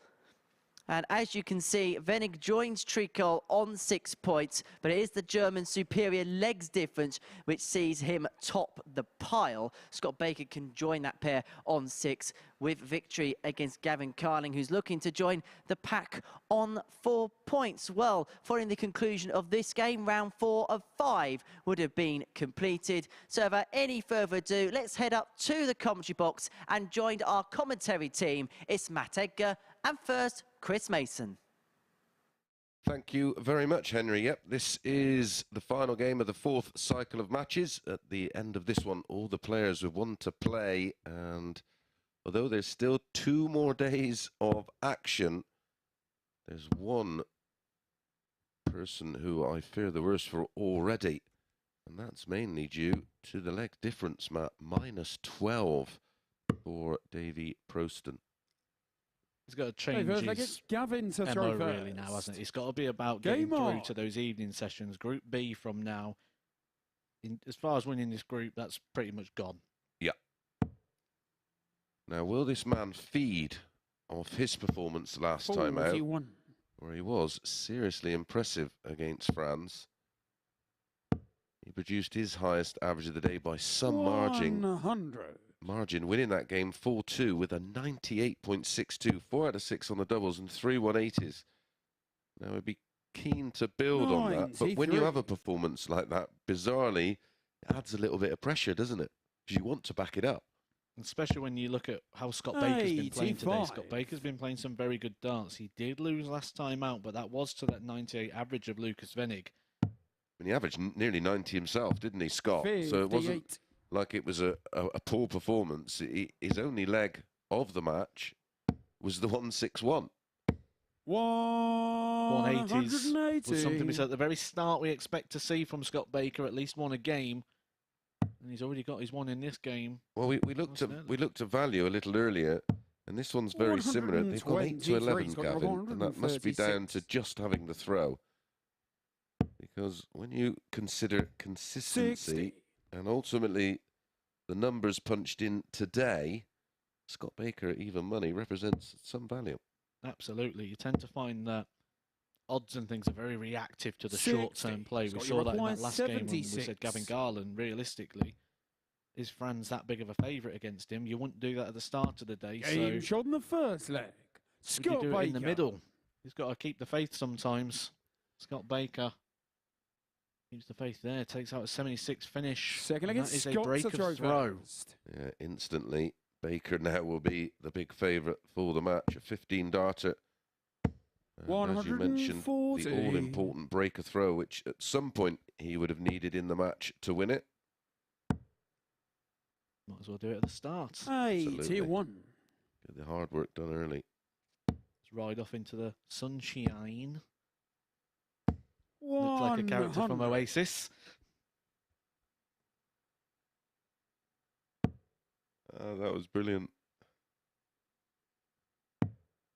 Expecting some puns coming now. I was in here with Paul Nicholson a couple of weeks ago and we got a lot of wrestling puns going. I don't think we'll get many of them from Mason today. No, certainly not. 60. Well, it was a fabulous... oh, yeah, definitely, maybe.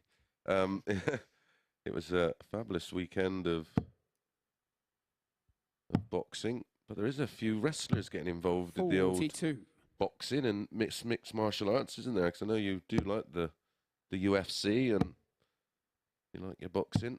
97. Cross-promotional stuff at the moment, isn't there? And it's great, you know, seeing all the different disciplines come together. And wrestling and the UFC have huge followings, don't they? Way more than boxing, which is why I think the like I say, the cross-code, 125. cross-promotional events are working. 104. Seen Tyson Fury get involved in the Wrestling, yeah. Yeah. A rare occasion I've watched a bit of wrestling 88. just to see what he's up to. Of course, Paul's whole persona was based on a wrestler, wasn't it? Has he got you into American football yet, or are you already into that? No, that's one thing I'm not getting into yet. Scott, you require 16. Well, You're hoping to get into double eight. Game it shot the does. second leg. Wow. Scott Baker. A very quick leg from Scott, and in 31 darts, he finds himself 2-0 to the good. Third leg, it's Gavin to throw first. You got a message off Game on. Paul Nicholson this morning. Actually, he got a follow off of John Cena. Surely we know who John Cena is. I even know who he is. Yeah, he's a legend in the 71. wrestling world, isn't he? Gotta Well, he's say, a legend in America. Slightly jealous over that one. Remember a couple of weeks ago I came off and out of the 100. blue I got a follow from Matt Letizia. And I was like, oh nice. Yeah, but John Cena's like I'm a big fan of Matt Letizia. 42. Letizia and Paul Merson, two of the original sort of attack-minded midfielders. Yeah. 140.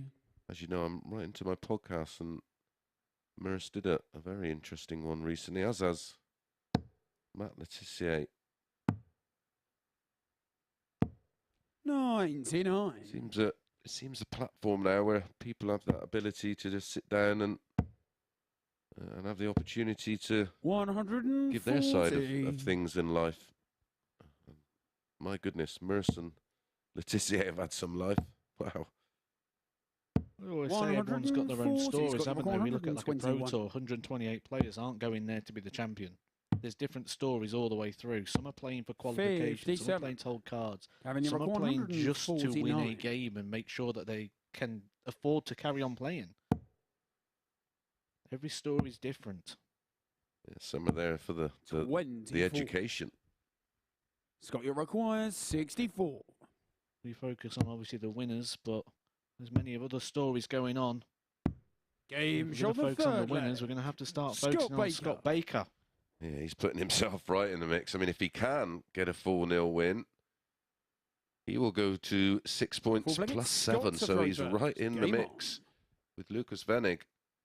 And I know that, as we've said many times, though this is only day one of 59. 3, you just set your stall out.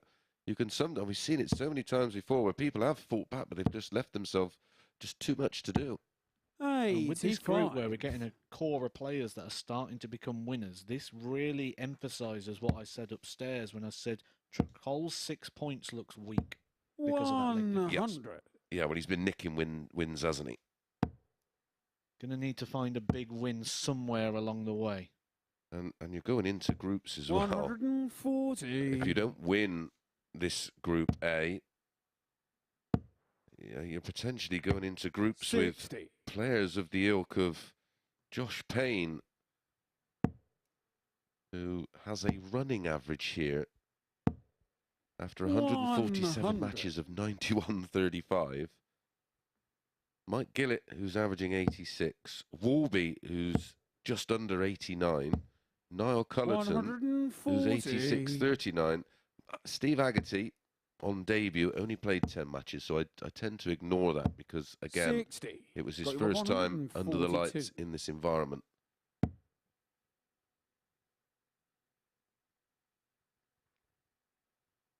I'd go ball with 116 for Carlin. 134. Oh, that's brilliant. Gavin, you've got What a recovery. He could have stayed there, of course, for double 11. That's what I would have done. Going to use a 19, so he needs another one. I don't know what there is to think about here. He's hit what you went for. I think he was just confirming that he's in the treble. Once tops. 96. Scott, you He just require 8. second-guessed himself maybe there, Matt.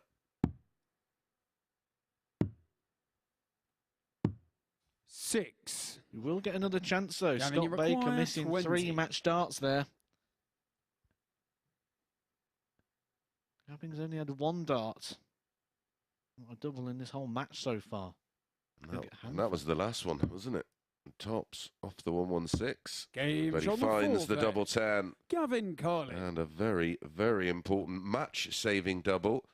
And match-saving break of throw. Fifth leg, it's Gavin to throw first. We talk about Tricole needing to get some Game legs on on. the board and strengthening up his position in the table.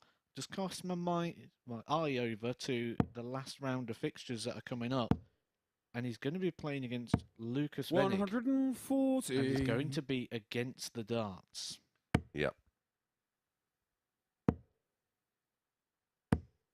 62.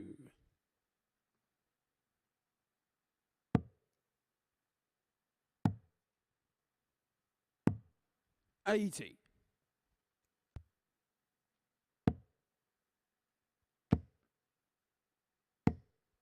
180. Finds his second max of the match. 96.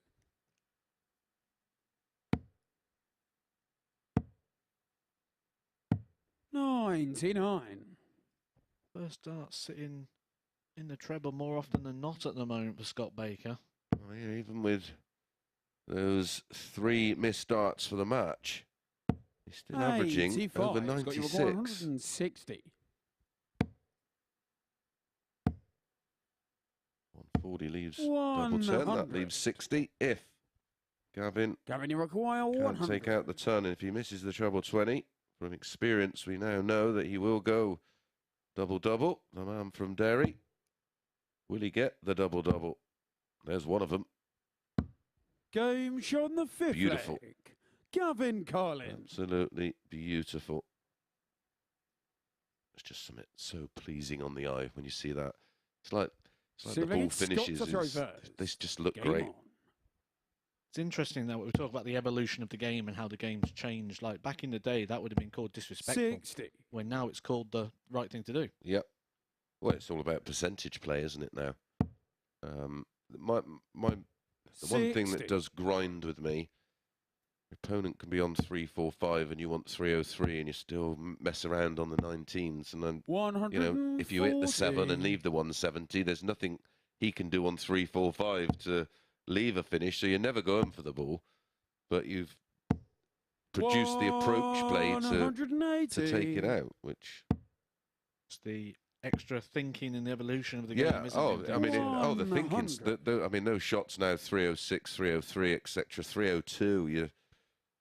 But again, is that down to the approach play? I noticed you've done it a few times when you were recently playing here, where if you go 20-20 in the opening visit of a turn, you're actually going down for the 17s because it just 134. makes so much more sense, and it makes it's a hard enough game without overcomplicating it. Well, if you use the 19s 97. effectively, Gavin, you're you going to require need an extra treble 127. to cover you, and I'd rather throw a dart less, you know. It's hard enough as it is without giving away a dart. Yeah, and you'd rather all your darts. Game Oh, shot brilliant. the sixth flag. What a Gavin run Carlin. this is from Gavin Carlin. He started this off with a 17-dart break, Seventh then a and final leg, it's Gavin to 15-dart throw hold first. with that beautiful Game 100 on. out for tops, and he's just produced a wonderful leg that included a 180, a 134, and the 127 out for a 12-dart break. 140. Nearly kicks off with a max. This is a lesson. Scott Baker missed 3 darts to get this thing wrapped up. Gavin Carlin took that leg. He was averaging less than 83. 66. Baker up by the 94. It looked like it was just a steal of a leg and it was going to be roll overtime. But you keep someone alive, it doesn't matter what happened in the 4 legs previous. You keep 43. them alive, it matters what they're about to go and do. And he's kept him in the game, and now he's being punished for it. Absolutely, you've got to put them away 140. as quick as possible. You don't get paid overtime. Not in this sport. 3 more matches to bring you at the conclusion of this one, and it will be the final game for each of the players on 95. day 1 of Group A. Lukas Wenig against Thibault, Scott against Franz, and Davy against Gavin. 123. That's a big game for both. I mean, how quick can Gavin turn this around? He wins this one. He then all of a sudden finds himself on 4 100. points, and then a win over Davy, and he's right in the mix. After 3 matches, we were fearing the worst. 94. Really impressed with Scott Gavin Baker's reaction to this. 123. Left himself 78 after 12. Would have been quite easy just to have put the woe is me hat on. Yep, the head could have dropped. Oh, we needed that treble 18 for the ball. 41. And he's thrown a loose one. Scott, you require 78. Should get a dart. Might be the ball. 66 left. Big 16 for the ball. 53. Well, the weight was perfect. Gavin, you require The line 82. was just off. 18 for ball. Game shot on the match. What Gavin a turnaround from Gavin Carlin. It looked like he was dead and buried. It looked like he just spawned a leg, but then has just reeled them off. 100 finish, 127. 2 finishers on the ball. What a turnaround. He's ranked his average right the way up past the 90 mark. What a turnaround from Gavin Carlin. 2 points and he puts himself back in contention for Group A.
Well, what a comeback victory that was for Gavin Carlin. From 3-0 down, he defeats Scott Baker by 4 legs to 3. Let's have a quick check of the stats from that game. A 96.5 average for Scott was not enough, hitting 2 maximums, but it was the 3 from 8 on the doubles which let him down in the end. He had 3 match darts to win the match 4-0, but Gavin Carlin in response fires in 2 ton plus checkouts, including that magnificent 127, and so it's victory for Carling in that one as you complete round 4 of our fixtures. We're going to quickly get into round 5 of proceedings now. First up on the hockey to complete their day is Lukas Wenig up against Thibault Tricole, and in the commentary box, Matt Edgar and Chris Mason.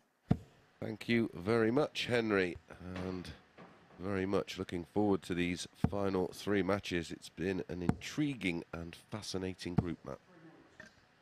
Absolutely, it's everything we thought it would be. And this is game 5 now of the 15 that they're going to play, so things are going to start taking shape. I said, as the things unfold, Thibault's going to need to find a big win from somewhere. The main thing is he has not found his best today by an absolute long way. But Okay, first they get Lukas to throw first. 6 on the board Game already on. in 3 of his 4 matches so far. But he's against the darts against the group's heavyweight. Lukas Wenig, who won 4-0 in his last match against 96. Davy with a 91 average.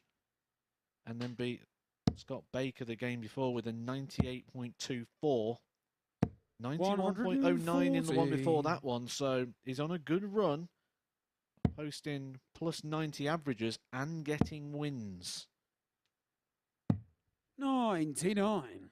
Yeah, the table is making fascinating reading now. We were fearing the worst for Gavin. You had absolute confidence in him bouncing back. And he's produced back-to-back wins and an unbelievable comeback win there against Baker, who was 3-0 up. What did he have? 3 match starts after the 1-3-4. And then all of a sudden, the game was turned on its head.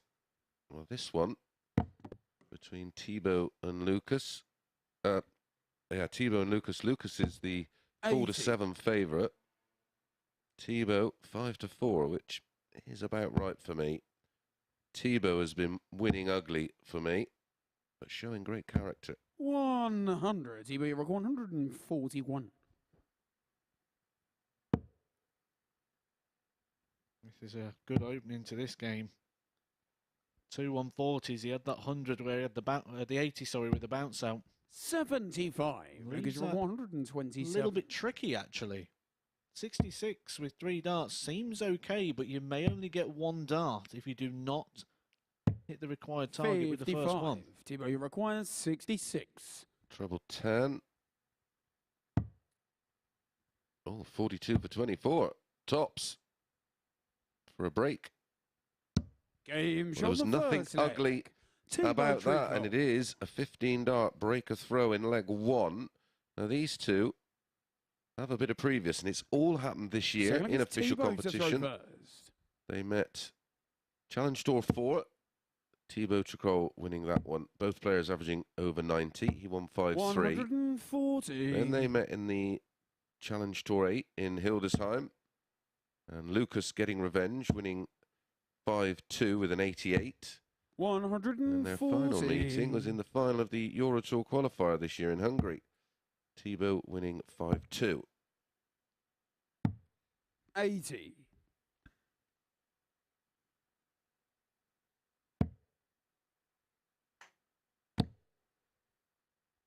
In terms of out-and-out performances 97. today, Lukas has had averages of 94 and 94.32, 66. 91.09, 98.24, and 91.09. That is rock solid darts. On debut. On debut, yeah. And again, though, this is all from the experience of playing Euro Tours and Challenge Tours. He has absolutely no fear about playing under the lights. Lucas, you're 124. So he's sort of the next player that you look at and go, he's going to be in the tour card mix, isn't he? For sure. Yeah, I certainly expect him to 92. be there or thereabouts at Q School in January in the European version. 90 left. Oh, he went for ball tops. Risky. He's caught us out a few times today, hasn't he? Yep. In the opening game, I called the 3s. You called the 10s in the last one. Well, again, Matt, as you know, coming from the soft tip, the machine does it all for you, doesn't it?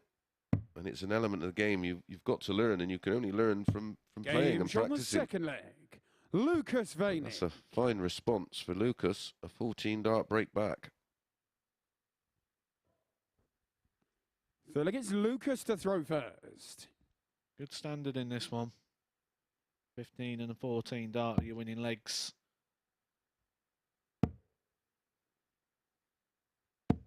$60. You sort of feel like, I say, Lukas is so close, isn't he now? He's got all the ingredients, he just needs to know how to use those ingredients and find that secret sauce, which is turning performances into wins. Absolutely bang on the money, Matt. 97. How long did we see Luke Humphries banging in high 90 and 100 averages and keep losing? Yep. And then all of a sudden pots up and back-to-back on 60. the Euro Tour, wasn't it? The Euro Tour, yeah. Yeah, he is some player. A staggering player. The big turn for me was that performance in the UK Open last year against Michael van Gerwen, where it was a very good version of MVG, and he got blitzed. 108 average in that semi-final from 100. Luke Humphries, and then he came up against the match play monster in James Wade. 140. Averaging 100 right now, as you can see. Lukas, not for the first time today, he's been knocking around those numbers. Back-to-back 14-dart legs, on the third it leg. Goes. Lukas Wenig. He does look the real deal, doesn't he? Fourth leg, it's Thibault to throw first. What I mentioned earlier, I just feel that with the equipment he's got, just a very slightly longer 60. point might just be that tiny bit of percentage. When you get to the stage that Lukas is at now, you look for those little tiny bits of percentage where a tiny little change could make the difference. 120. Yeah, that's the difference. When you break this game down, and that's the beauty of this game. You know, I annoy some people about my 60. reference to numbers, but they're relative. This is a game of numbers. It's played on a board with numbers on, and those small increments, little, tiny percentages here and there. I know you've done many videos on it. 180. You know, by the time you add all those little increments up, you're putting 5 points on your averages, and that's the difference then between giving yourself opportunities to win, and that's what it's all about. It's, you know, the doubles should eventually take care of them themselves with practice, but it's how quickly you can get to them and then get rid of them. 76.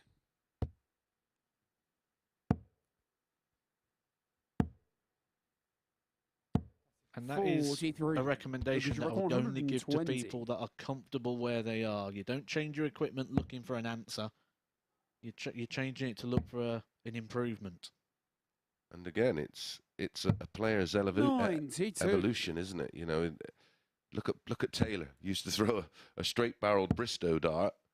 That evolved into those really grippy straight-barreled darts, and then a complete change to those stumpy, almost John Lowe type dart.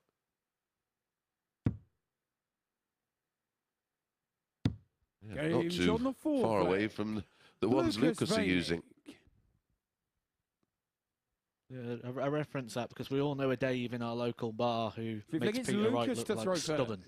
Yeah. Yeah, well, there's no harder worker in the game than Peter Wright, in my opinion. He really does. 100.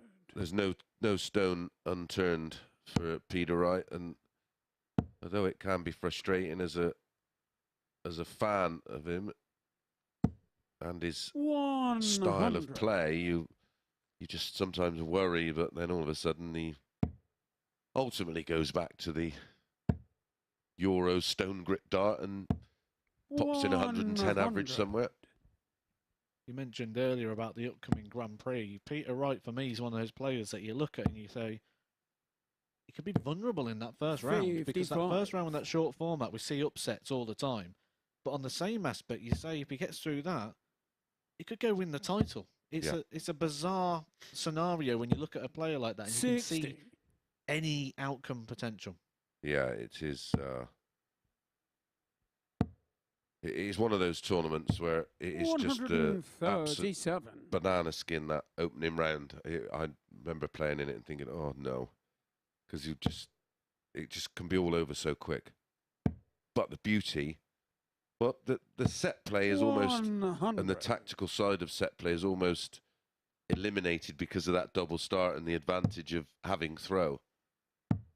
96. Lucas, you rock 141. Doesn't tend to suit the rhythm players too much. So someone like Peter Wright, who can play pretty much at any pace,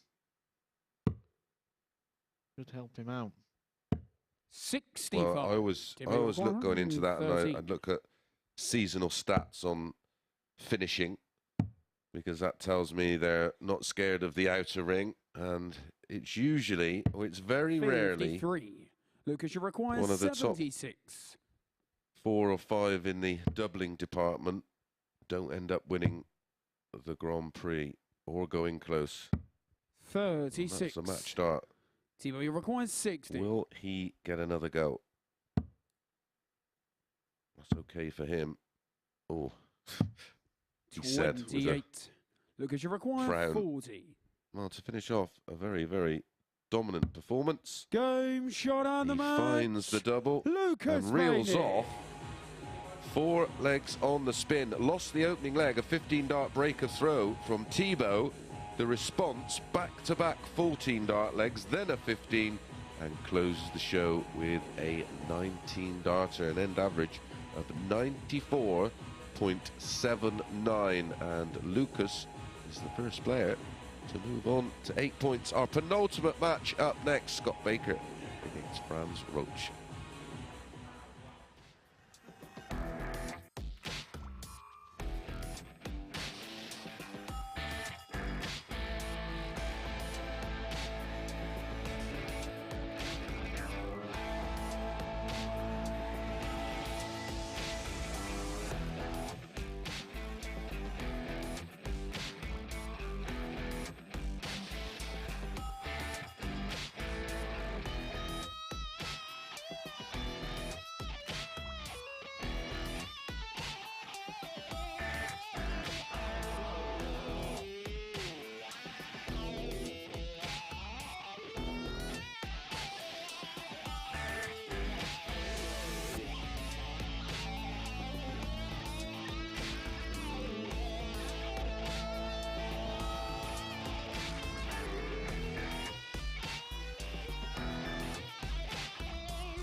And so it's 4 wins from 5 for Lukas Wenig following the completion of his first day here at the MODUS Super Series after completing a 4-1 win against the Frenchman Thibault Tricole. Let's have a look then at the stats from that particular match.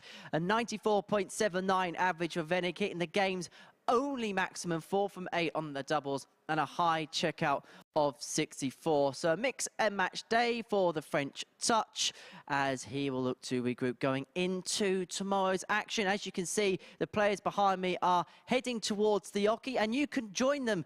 Whoever makes it through on Saturday night will be playing in front of a crowd. Head over to dartshop.tv for more information on tickets. There is a £5 deposit what you pay, but it will be redeemable at the bar once you enter the venue. So then let's get our next match underway and head back to our commentary team. It's Matt Edgar and Chris Mason. Thank you, Henry, and that's the advantage of an education. That was the word I was looking for all morning, redeemable. Well, this is fascinating. Looking at the table, going into this one, Lukas Wenig now out on top, Matt, 8+11. And you picked up on Thibault's leg difference situation very early, and you mentioned that will leave him vulnerable. Although he is on 6 points, incredibly, he's on -1. It was something I said to keep an eye on because I've been burnt by this myself. Okay, first leg, Lost it's out on the leg Scott to throw difference in groups, first. and it does make a Game huge on. difference. Yeah, it's massive. Well, it adds pressure, and you're under enough at the best of times. 100. Franz hit the ground running this morning, but sort of around lunchtime he's tailed off. So, a couple of questions. We've seen a bit of everything from him, haven't we? 95. Are we suggesting he played or he 85. overachieved? Well, we could say that, but then again, anyone who can beat Rob Cross 6-3 on a European tour in the second round has some pedigree and some talent. 122. Great point, well made. I was hoping you were going to say yeah, and I was going to throw that at you, but there you go. Should have been 60. a barrister, mate, or something like that, or a politician. There's questions everywhere, though, in this game. We've got questions about the drop in standard of France throughout the day, but also we've got questions about Scott Baker. How does he react when realistically he should have won that last game 4-0 and ended up losing 4-3? Yeah, he will be thinking, well, I should already be on 6 points and 140. thinking about moving on to 8 and being at the top of the table rather than somewhere in the middle. With a good leg difference because he had match darts for that 4-0. Yeah, yeah.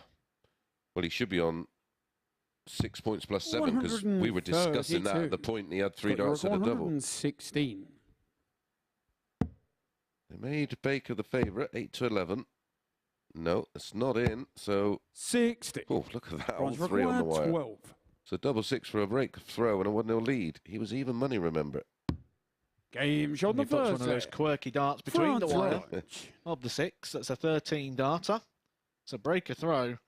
I say quirky darts because it's something we've drawn our eye to Second throughout leg, the it's day. France to throw first. Something we've been Game watching, on. and I actually managed to grab a snap that I put on my personal Twitter page And earlier on. We think we've established it may be a Kim Hybrick soft tip variant of his darts 99. with a steel mission tip mission point. conversion that's been machined to have some grip on. 60.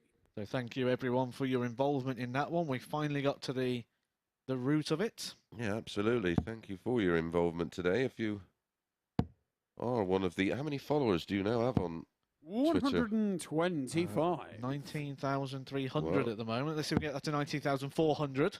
Oh, we should hit 20,000 this week. 80. But do get involved if you've got any questions about the Super Series, its players, or many of the team that work here. Give Matt Edgar a tweet. What is the Twitter handle? At the Edgar 501. Get involved. We'll keep it polite and pleasant, and we'll no doubt 45. engage with you. Got it open in front of me at the moment so I can see your tweets and your messages and your comments. 81.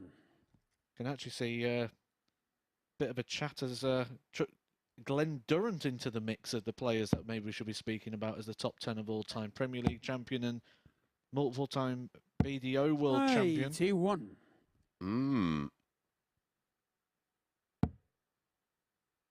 Yeah.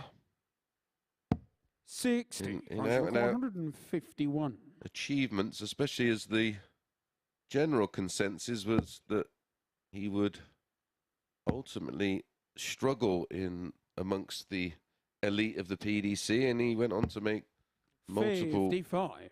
semi-finals, quarters, and of course all topped off with that wonderful Premier League victory, which 81. France require 96. we can't ignore in terms of greatness.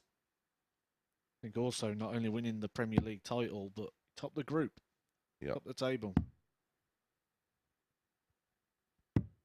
Yes, it wasn't like he squeezed a place into the playoffs, the semis.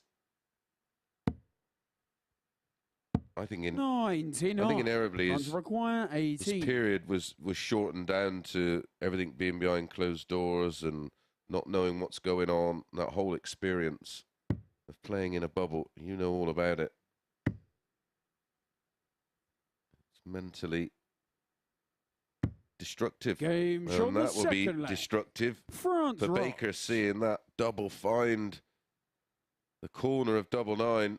And there's nothing worse when you're behind a player and he's got one left and you look at it and you think, ain't going in there. And it just finds a way to find the target. And it only just did. It was tucked into the bottom of the bed, but doesn't matter if it's in the middle of the bed or the edge of it, it still gives you the leg. It's 2-0 up. Confirms the breaker 140. Yep. With the hold.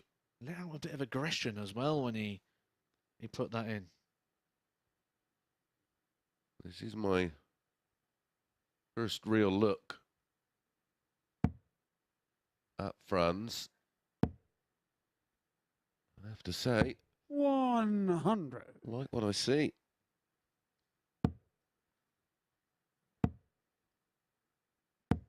$81.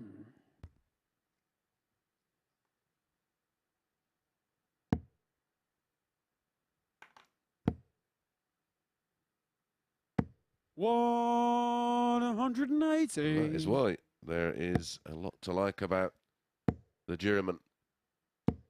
100. A lot to like about him here. 96 the average. It's his first 180 of this game. Well, when a player sort of hits one in a day, you go, okay, but as I mentioned, 94.32, backed up with a 91.09, then a 98.24, then a 94.79. 100. France require 81. Sorry, no, I'm looking at something else. 91.14, then the 99.2, then an 88.33. 33. And then that one game which he just require 80. Went off the boil, 84, but this one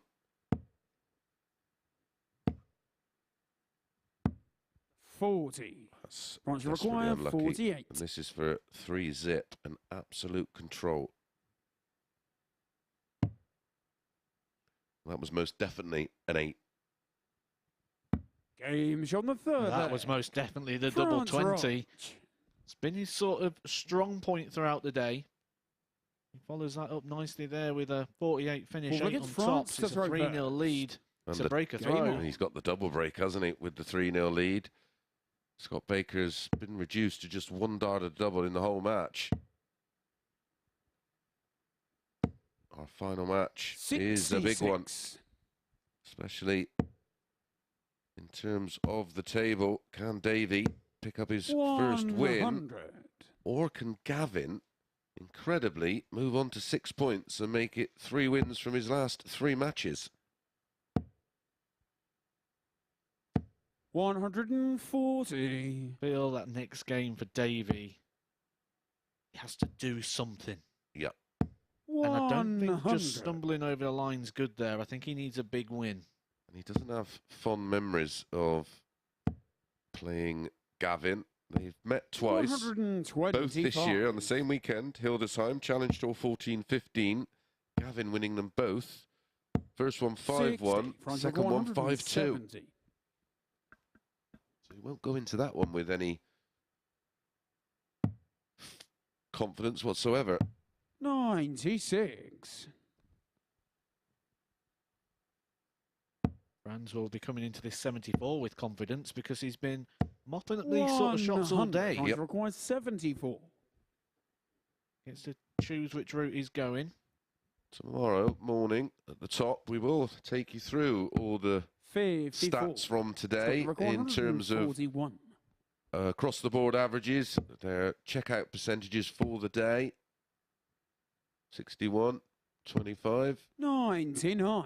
Franz required 20. This is for the match.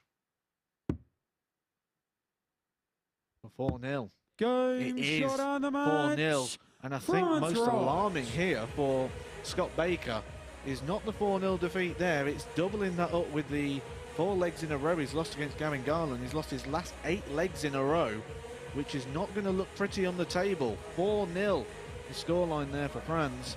Nice average. He's refound the doubles and he'll end the day with a victory.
Welcome back to the MODUS Super Series, where we've seen fantastic Franz beat Scott Baker by 4 legs to 0 in our penultimate match of the day. Let's have a look at the statistics from that particular encounter. 92.49 average, hitting the game's solitary maximum, 4 from 12 on the checkouts, 33.33%. So every time he goes to the board, he gets a double and a high checkout of 48. Meanwhile, Scott Baker only got 1 dart at double in that final match. He will return for Group A action tomorrow. Let's have a look at the table then as we approach our final match of the session.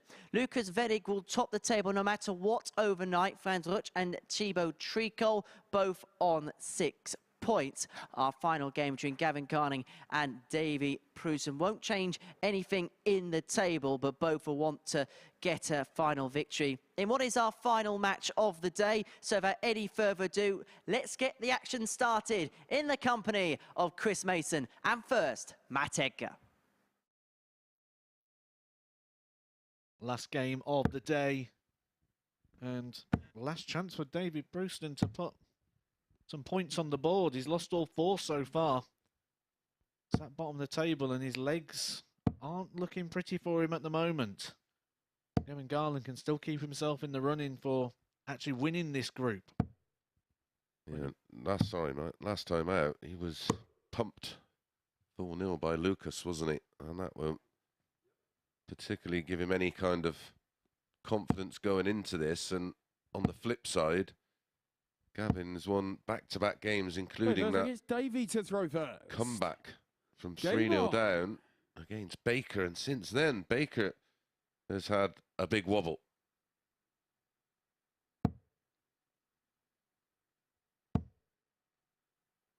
Sort of feel Davy's chances of winning this group have gone, but he can certainly put himself in the mix for Group B. To do that, he needs to get in the top 3, so 2nd or 3rd place is available for him. 26. Gives him a numbers advantage. Say numbers because you like the numbers. 90. Gavin responded very well. Last time we saw him, he went 3-0 down. Scott Baker, and then reeled off those finishes 127, the 100, the 82 on the ball for the match. He was kept alive and then punished Scott Baker at every single opportunity for keeping him in that game. 58. And you sort of feel that Davy's got an opportunity to play that role. You know, he's still in there battling, so he could become that spoiler, that joker in the pack.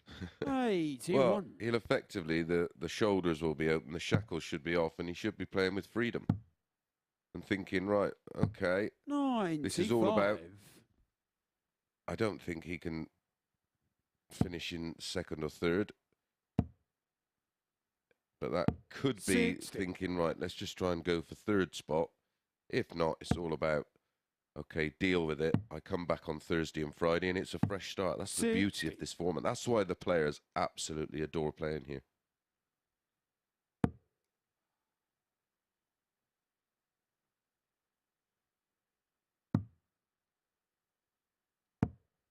25. Davy, you record 138. It's a sloppy opening leg. But you never put averages on trophies. 46. You'll happily win in 30, 40 darts. Yeah, I got some stick for that line over the years, but it's true. The only numbers they write anything on is the check. 133. Davy, record 92.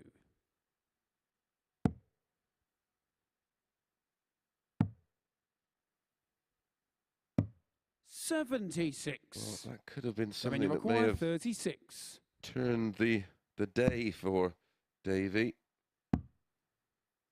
This is something that could turn this game. It could be a breaker throw in the opening leg. 18. Davy requires 16. Opportunity back in the hands of Davy. Game shot on the first He leg. takes it on this occasion Davy with the first Proosten. dart. That was a 22 dart leg.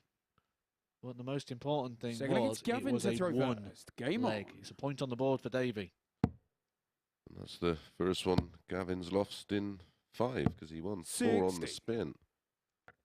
But yeah, 22 dart hold. Davy was the outsider of the two at 11 to 10. Probably wouldn't have been at the start of play. 180. Said a win here. Just a good performance. And he 123. could become, as you say, the joker in the pack, the spoiler.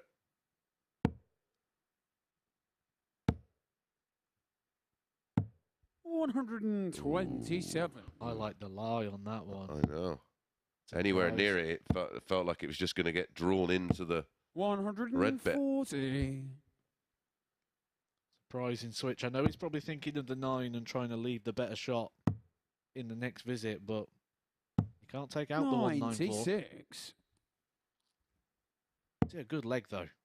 98 after 9. Well, he's not doing bad here. 138. Tops after Davy 12. 98. And Davy again was saying, why me? 77. Gavin, you require 40. This is for a holder throw. That will not be a helper. I actually like the reset here. On this occasion, agreed. Game show on the second And leg. it pays off Gavin perfectly. Carlin. Good reset there. He absolutely spooned the first dart and just didn't want to follow it in. You know, sometimes if you're It's a Davy quick to player throw and you throw them first. fast, you tend to Game follow on. the first dart. So he just reset and made that like a new visit, came back and hit the top. So that was a really good professional 100. play from Gavin Carlin. Yeah, well, I like it from Rob Cross. It's almost like a reset, isn't it? And I call it the Rob Cross reset 57. because he's the most prominent player that will do that. If he's not happy, he'll regroup, reset, 54. probably drink another 8 bottles of water. I call him the water boy when I talk to his manager, Rab. I always say, how's the water boy? He must have the bladder the size of a 83. basketball. Formerly known as the Kevin Painter, the step back and Yeah. come back forward again. Yeah, and Kevin was always good at that in the day. Before we had an 23. exclusion zone, you know, you'd be sort of right behind the player. The next thing, he'd step back and go right on your toe. And he knew what he was doing. He's a practice partner of yours, of course, isn't he, Kevin? 131. Not quite gone well for him here at the Super Series in the few occasions that he's played. I thought he's played well in the senior stuff. Kevin's strength throughout the years and what 60. he's been really good at is getting ready for that game. I've got one game tonight. I can get ready for that. You want to know how to get ready for one game? He's high on the list of people you go speak to. 100. But if you want to prepare for a whole tournament or do a whole day or how to do those sort of things, just something he's not quite mastered. It's almost like he gets a little bit bored with it. 130. Yeah. Been some player over the years. Major winner, of course, KP. I don't think he'd be happy yesterday seeing his beloved Ipswich go down 2-1 to Green Army, Plymouth. 73. Davy Rook 139.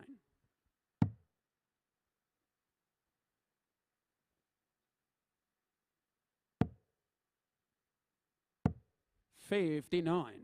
Well, Gavin 57. 57. The back-to-back legs. Tops. This is for a break.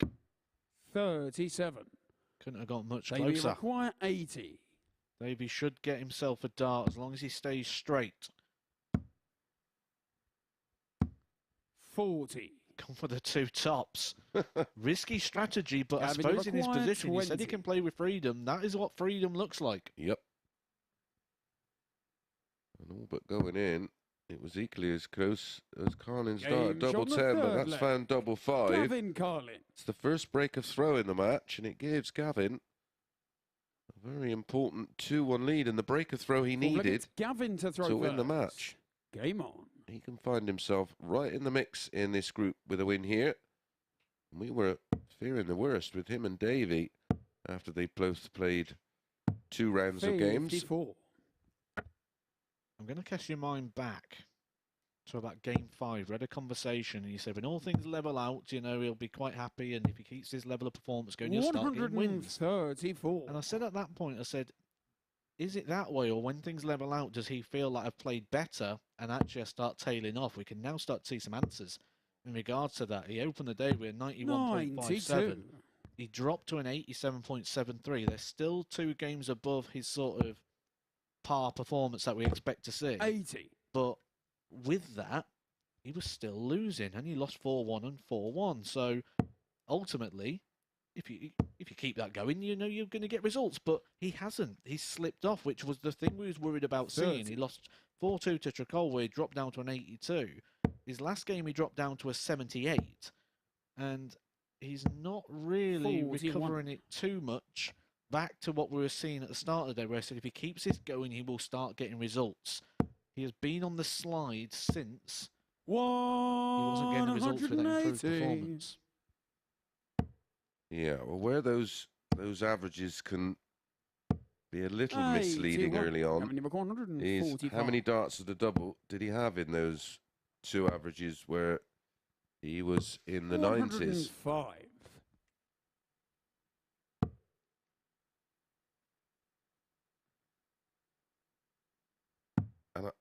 when you actually balance it all out, the 38. winner of this group on Wednesday afternoon, I bet his running average is around 91-ish. Game shot on the fourth flag. I think the Super Series Gavin at this Carlin. level is more about consistency than peaking at times. You'll need to find those peaks against the right kind of players. And Against Davy that's when it all comes down to timing, isn't it? Well, look at the last time we was here, and James Richardson. Yeah. Went through that sequence where he lost 5 and then won 5 out of 5. Then lost 5 again, and then put in 111 60. average. And Yep. yeah, a very high ceiling, but it's not about how big you can be or how low you can be. It's about par. Well, ultimately, just left himself too much to do in the end. 60. He very nearly squeaked it, didn't he? James will be back. And again, Davy thinking to himself, here we go again. 40. It's almost a Merv King really moment. One of my favourite moments in darts, actually. That Merv King stood there with the really as James Wade's running around the stage after one of the biggest fight backs you'll ever see. Yeah. 180. Remember it well. It was on ITV, of course. Yeah, it was fascinating, that. 26. What was he, 9? 9-4 down? I think it was 9-3. Or 9-3, yeah. It was around there. 45. It was 9-2. 81.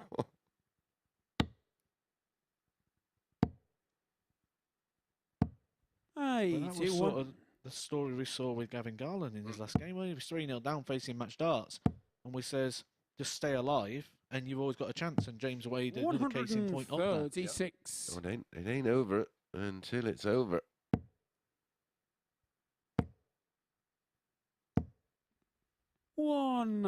Maybe This record one 40. Game maybe over leg.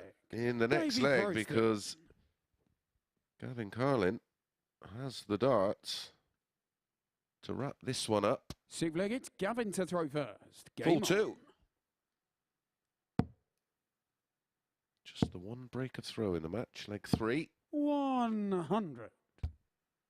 He will take 4 tons and a 101 out. 46.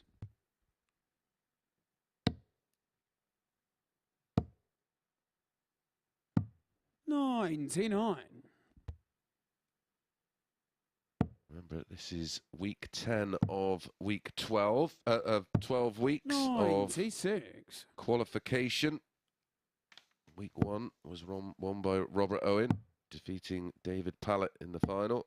42. Chaz Barstow won week 2. Graham Hall beat Gian Van Veen in the final in week 3. David Pilgrim beat Josh Payne. Lee Evans beat 139. current WDF World Champion Neil Duff.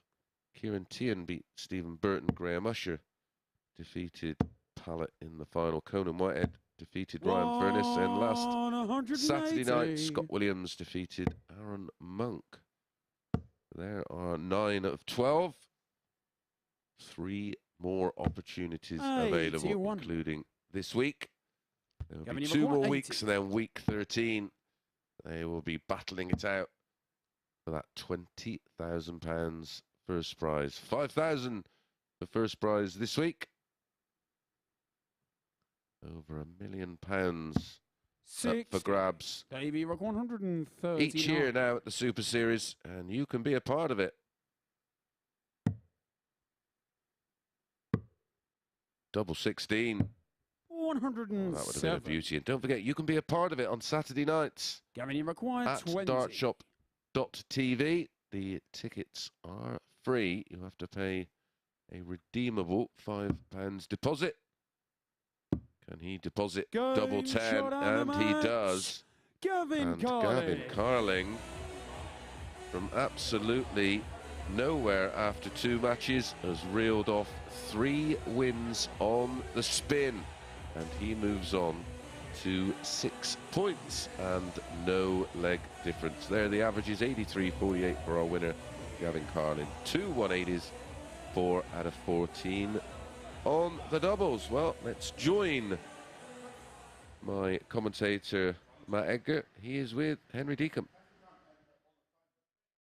Very much indeed. Matt Edgar alongside me to round up day one's proceedings. But first of all, let's just finish off that last match. What's your initial thoughts and reflections? Davy is in trouble. He's in big trouble now. So we can write Davy out of this group now, I believe. We can, but he's going to need to get some results. Definitely. After day one, the leg difference is not in his favour. He's got no points on the board. So we've now got 5 players. He's playing for places now.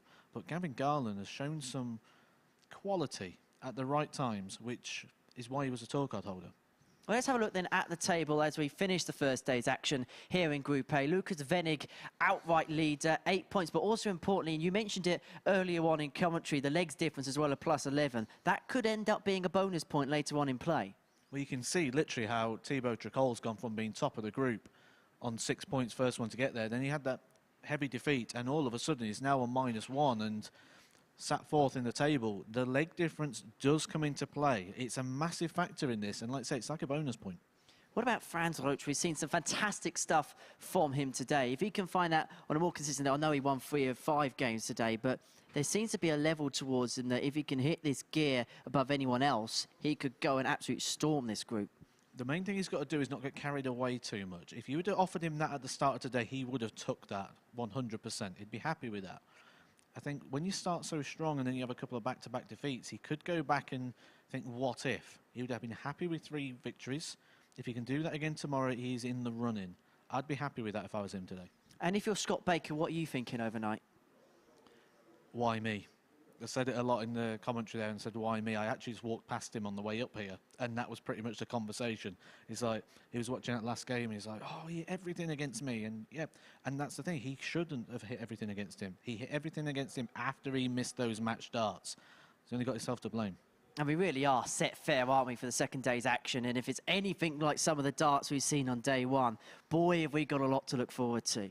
What a quality day of darts.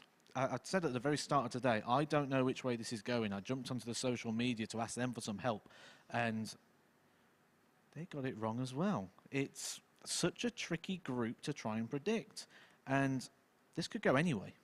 Well, they called Tuesday Moving Day here at the Super Series. Based on their opening performances, who do you fancy to make that one on the second day of action? Oh, you put me on the spot with that one. Gavin Carlin's looking timing-wise. Timing seems to be everything. Scott Baker's going to need to find a little bit more. Tricole, we've not seen the best of him yet. Everyone's got more questions than answers, I think, at the moment. So I'm looking forward to seeing how it pans out. Well, Matt is going to return alongside Chris Mason and myself tomorrow morning from 9:30 a.m. for day 2 of Group A here at the MODUS Series. It was a winning day for Wenig as he tops the table overnight. Bye-bye for now.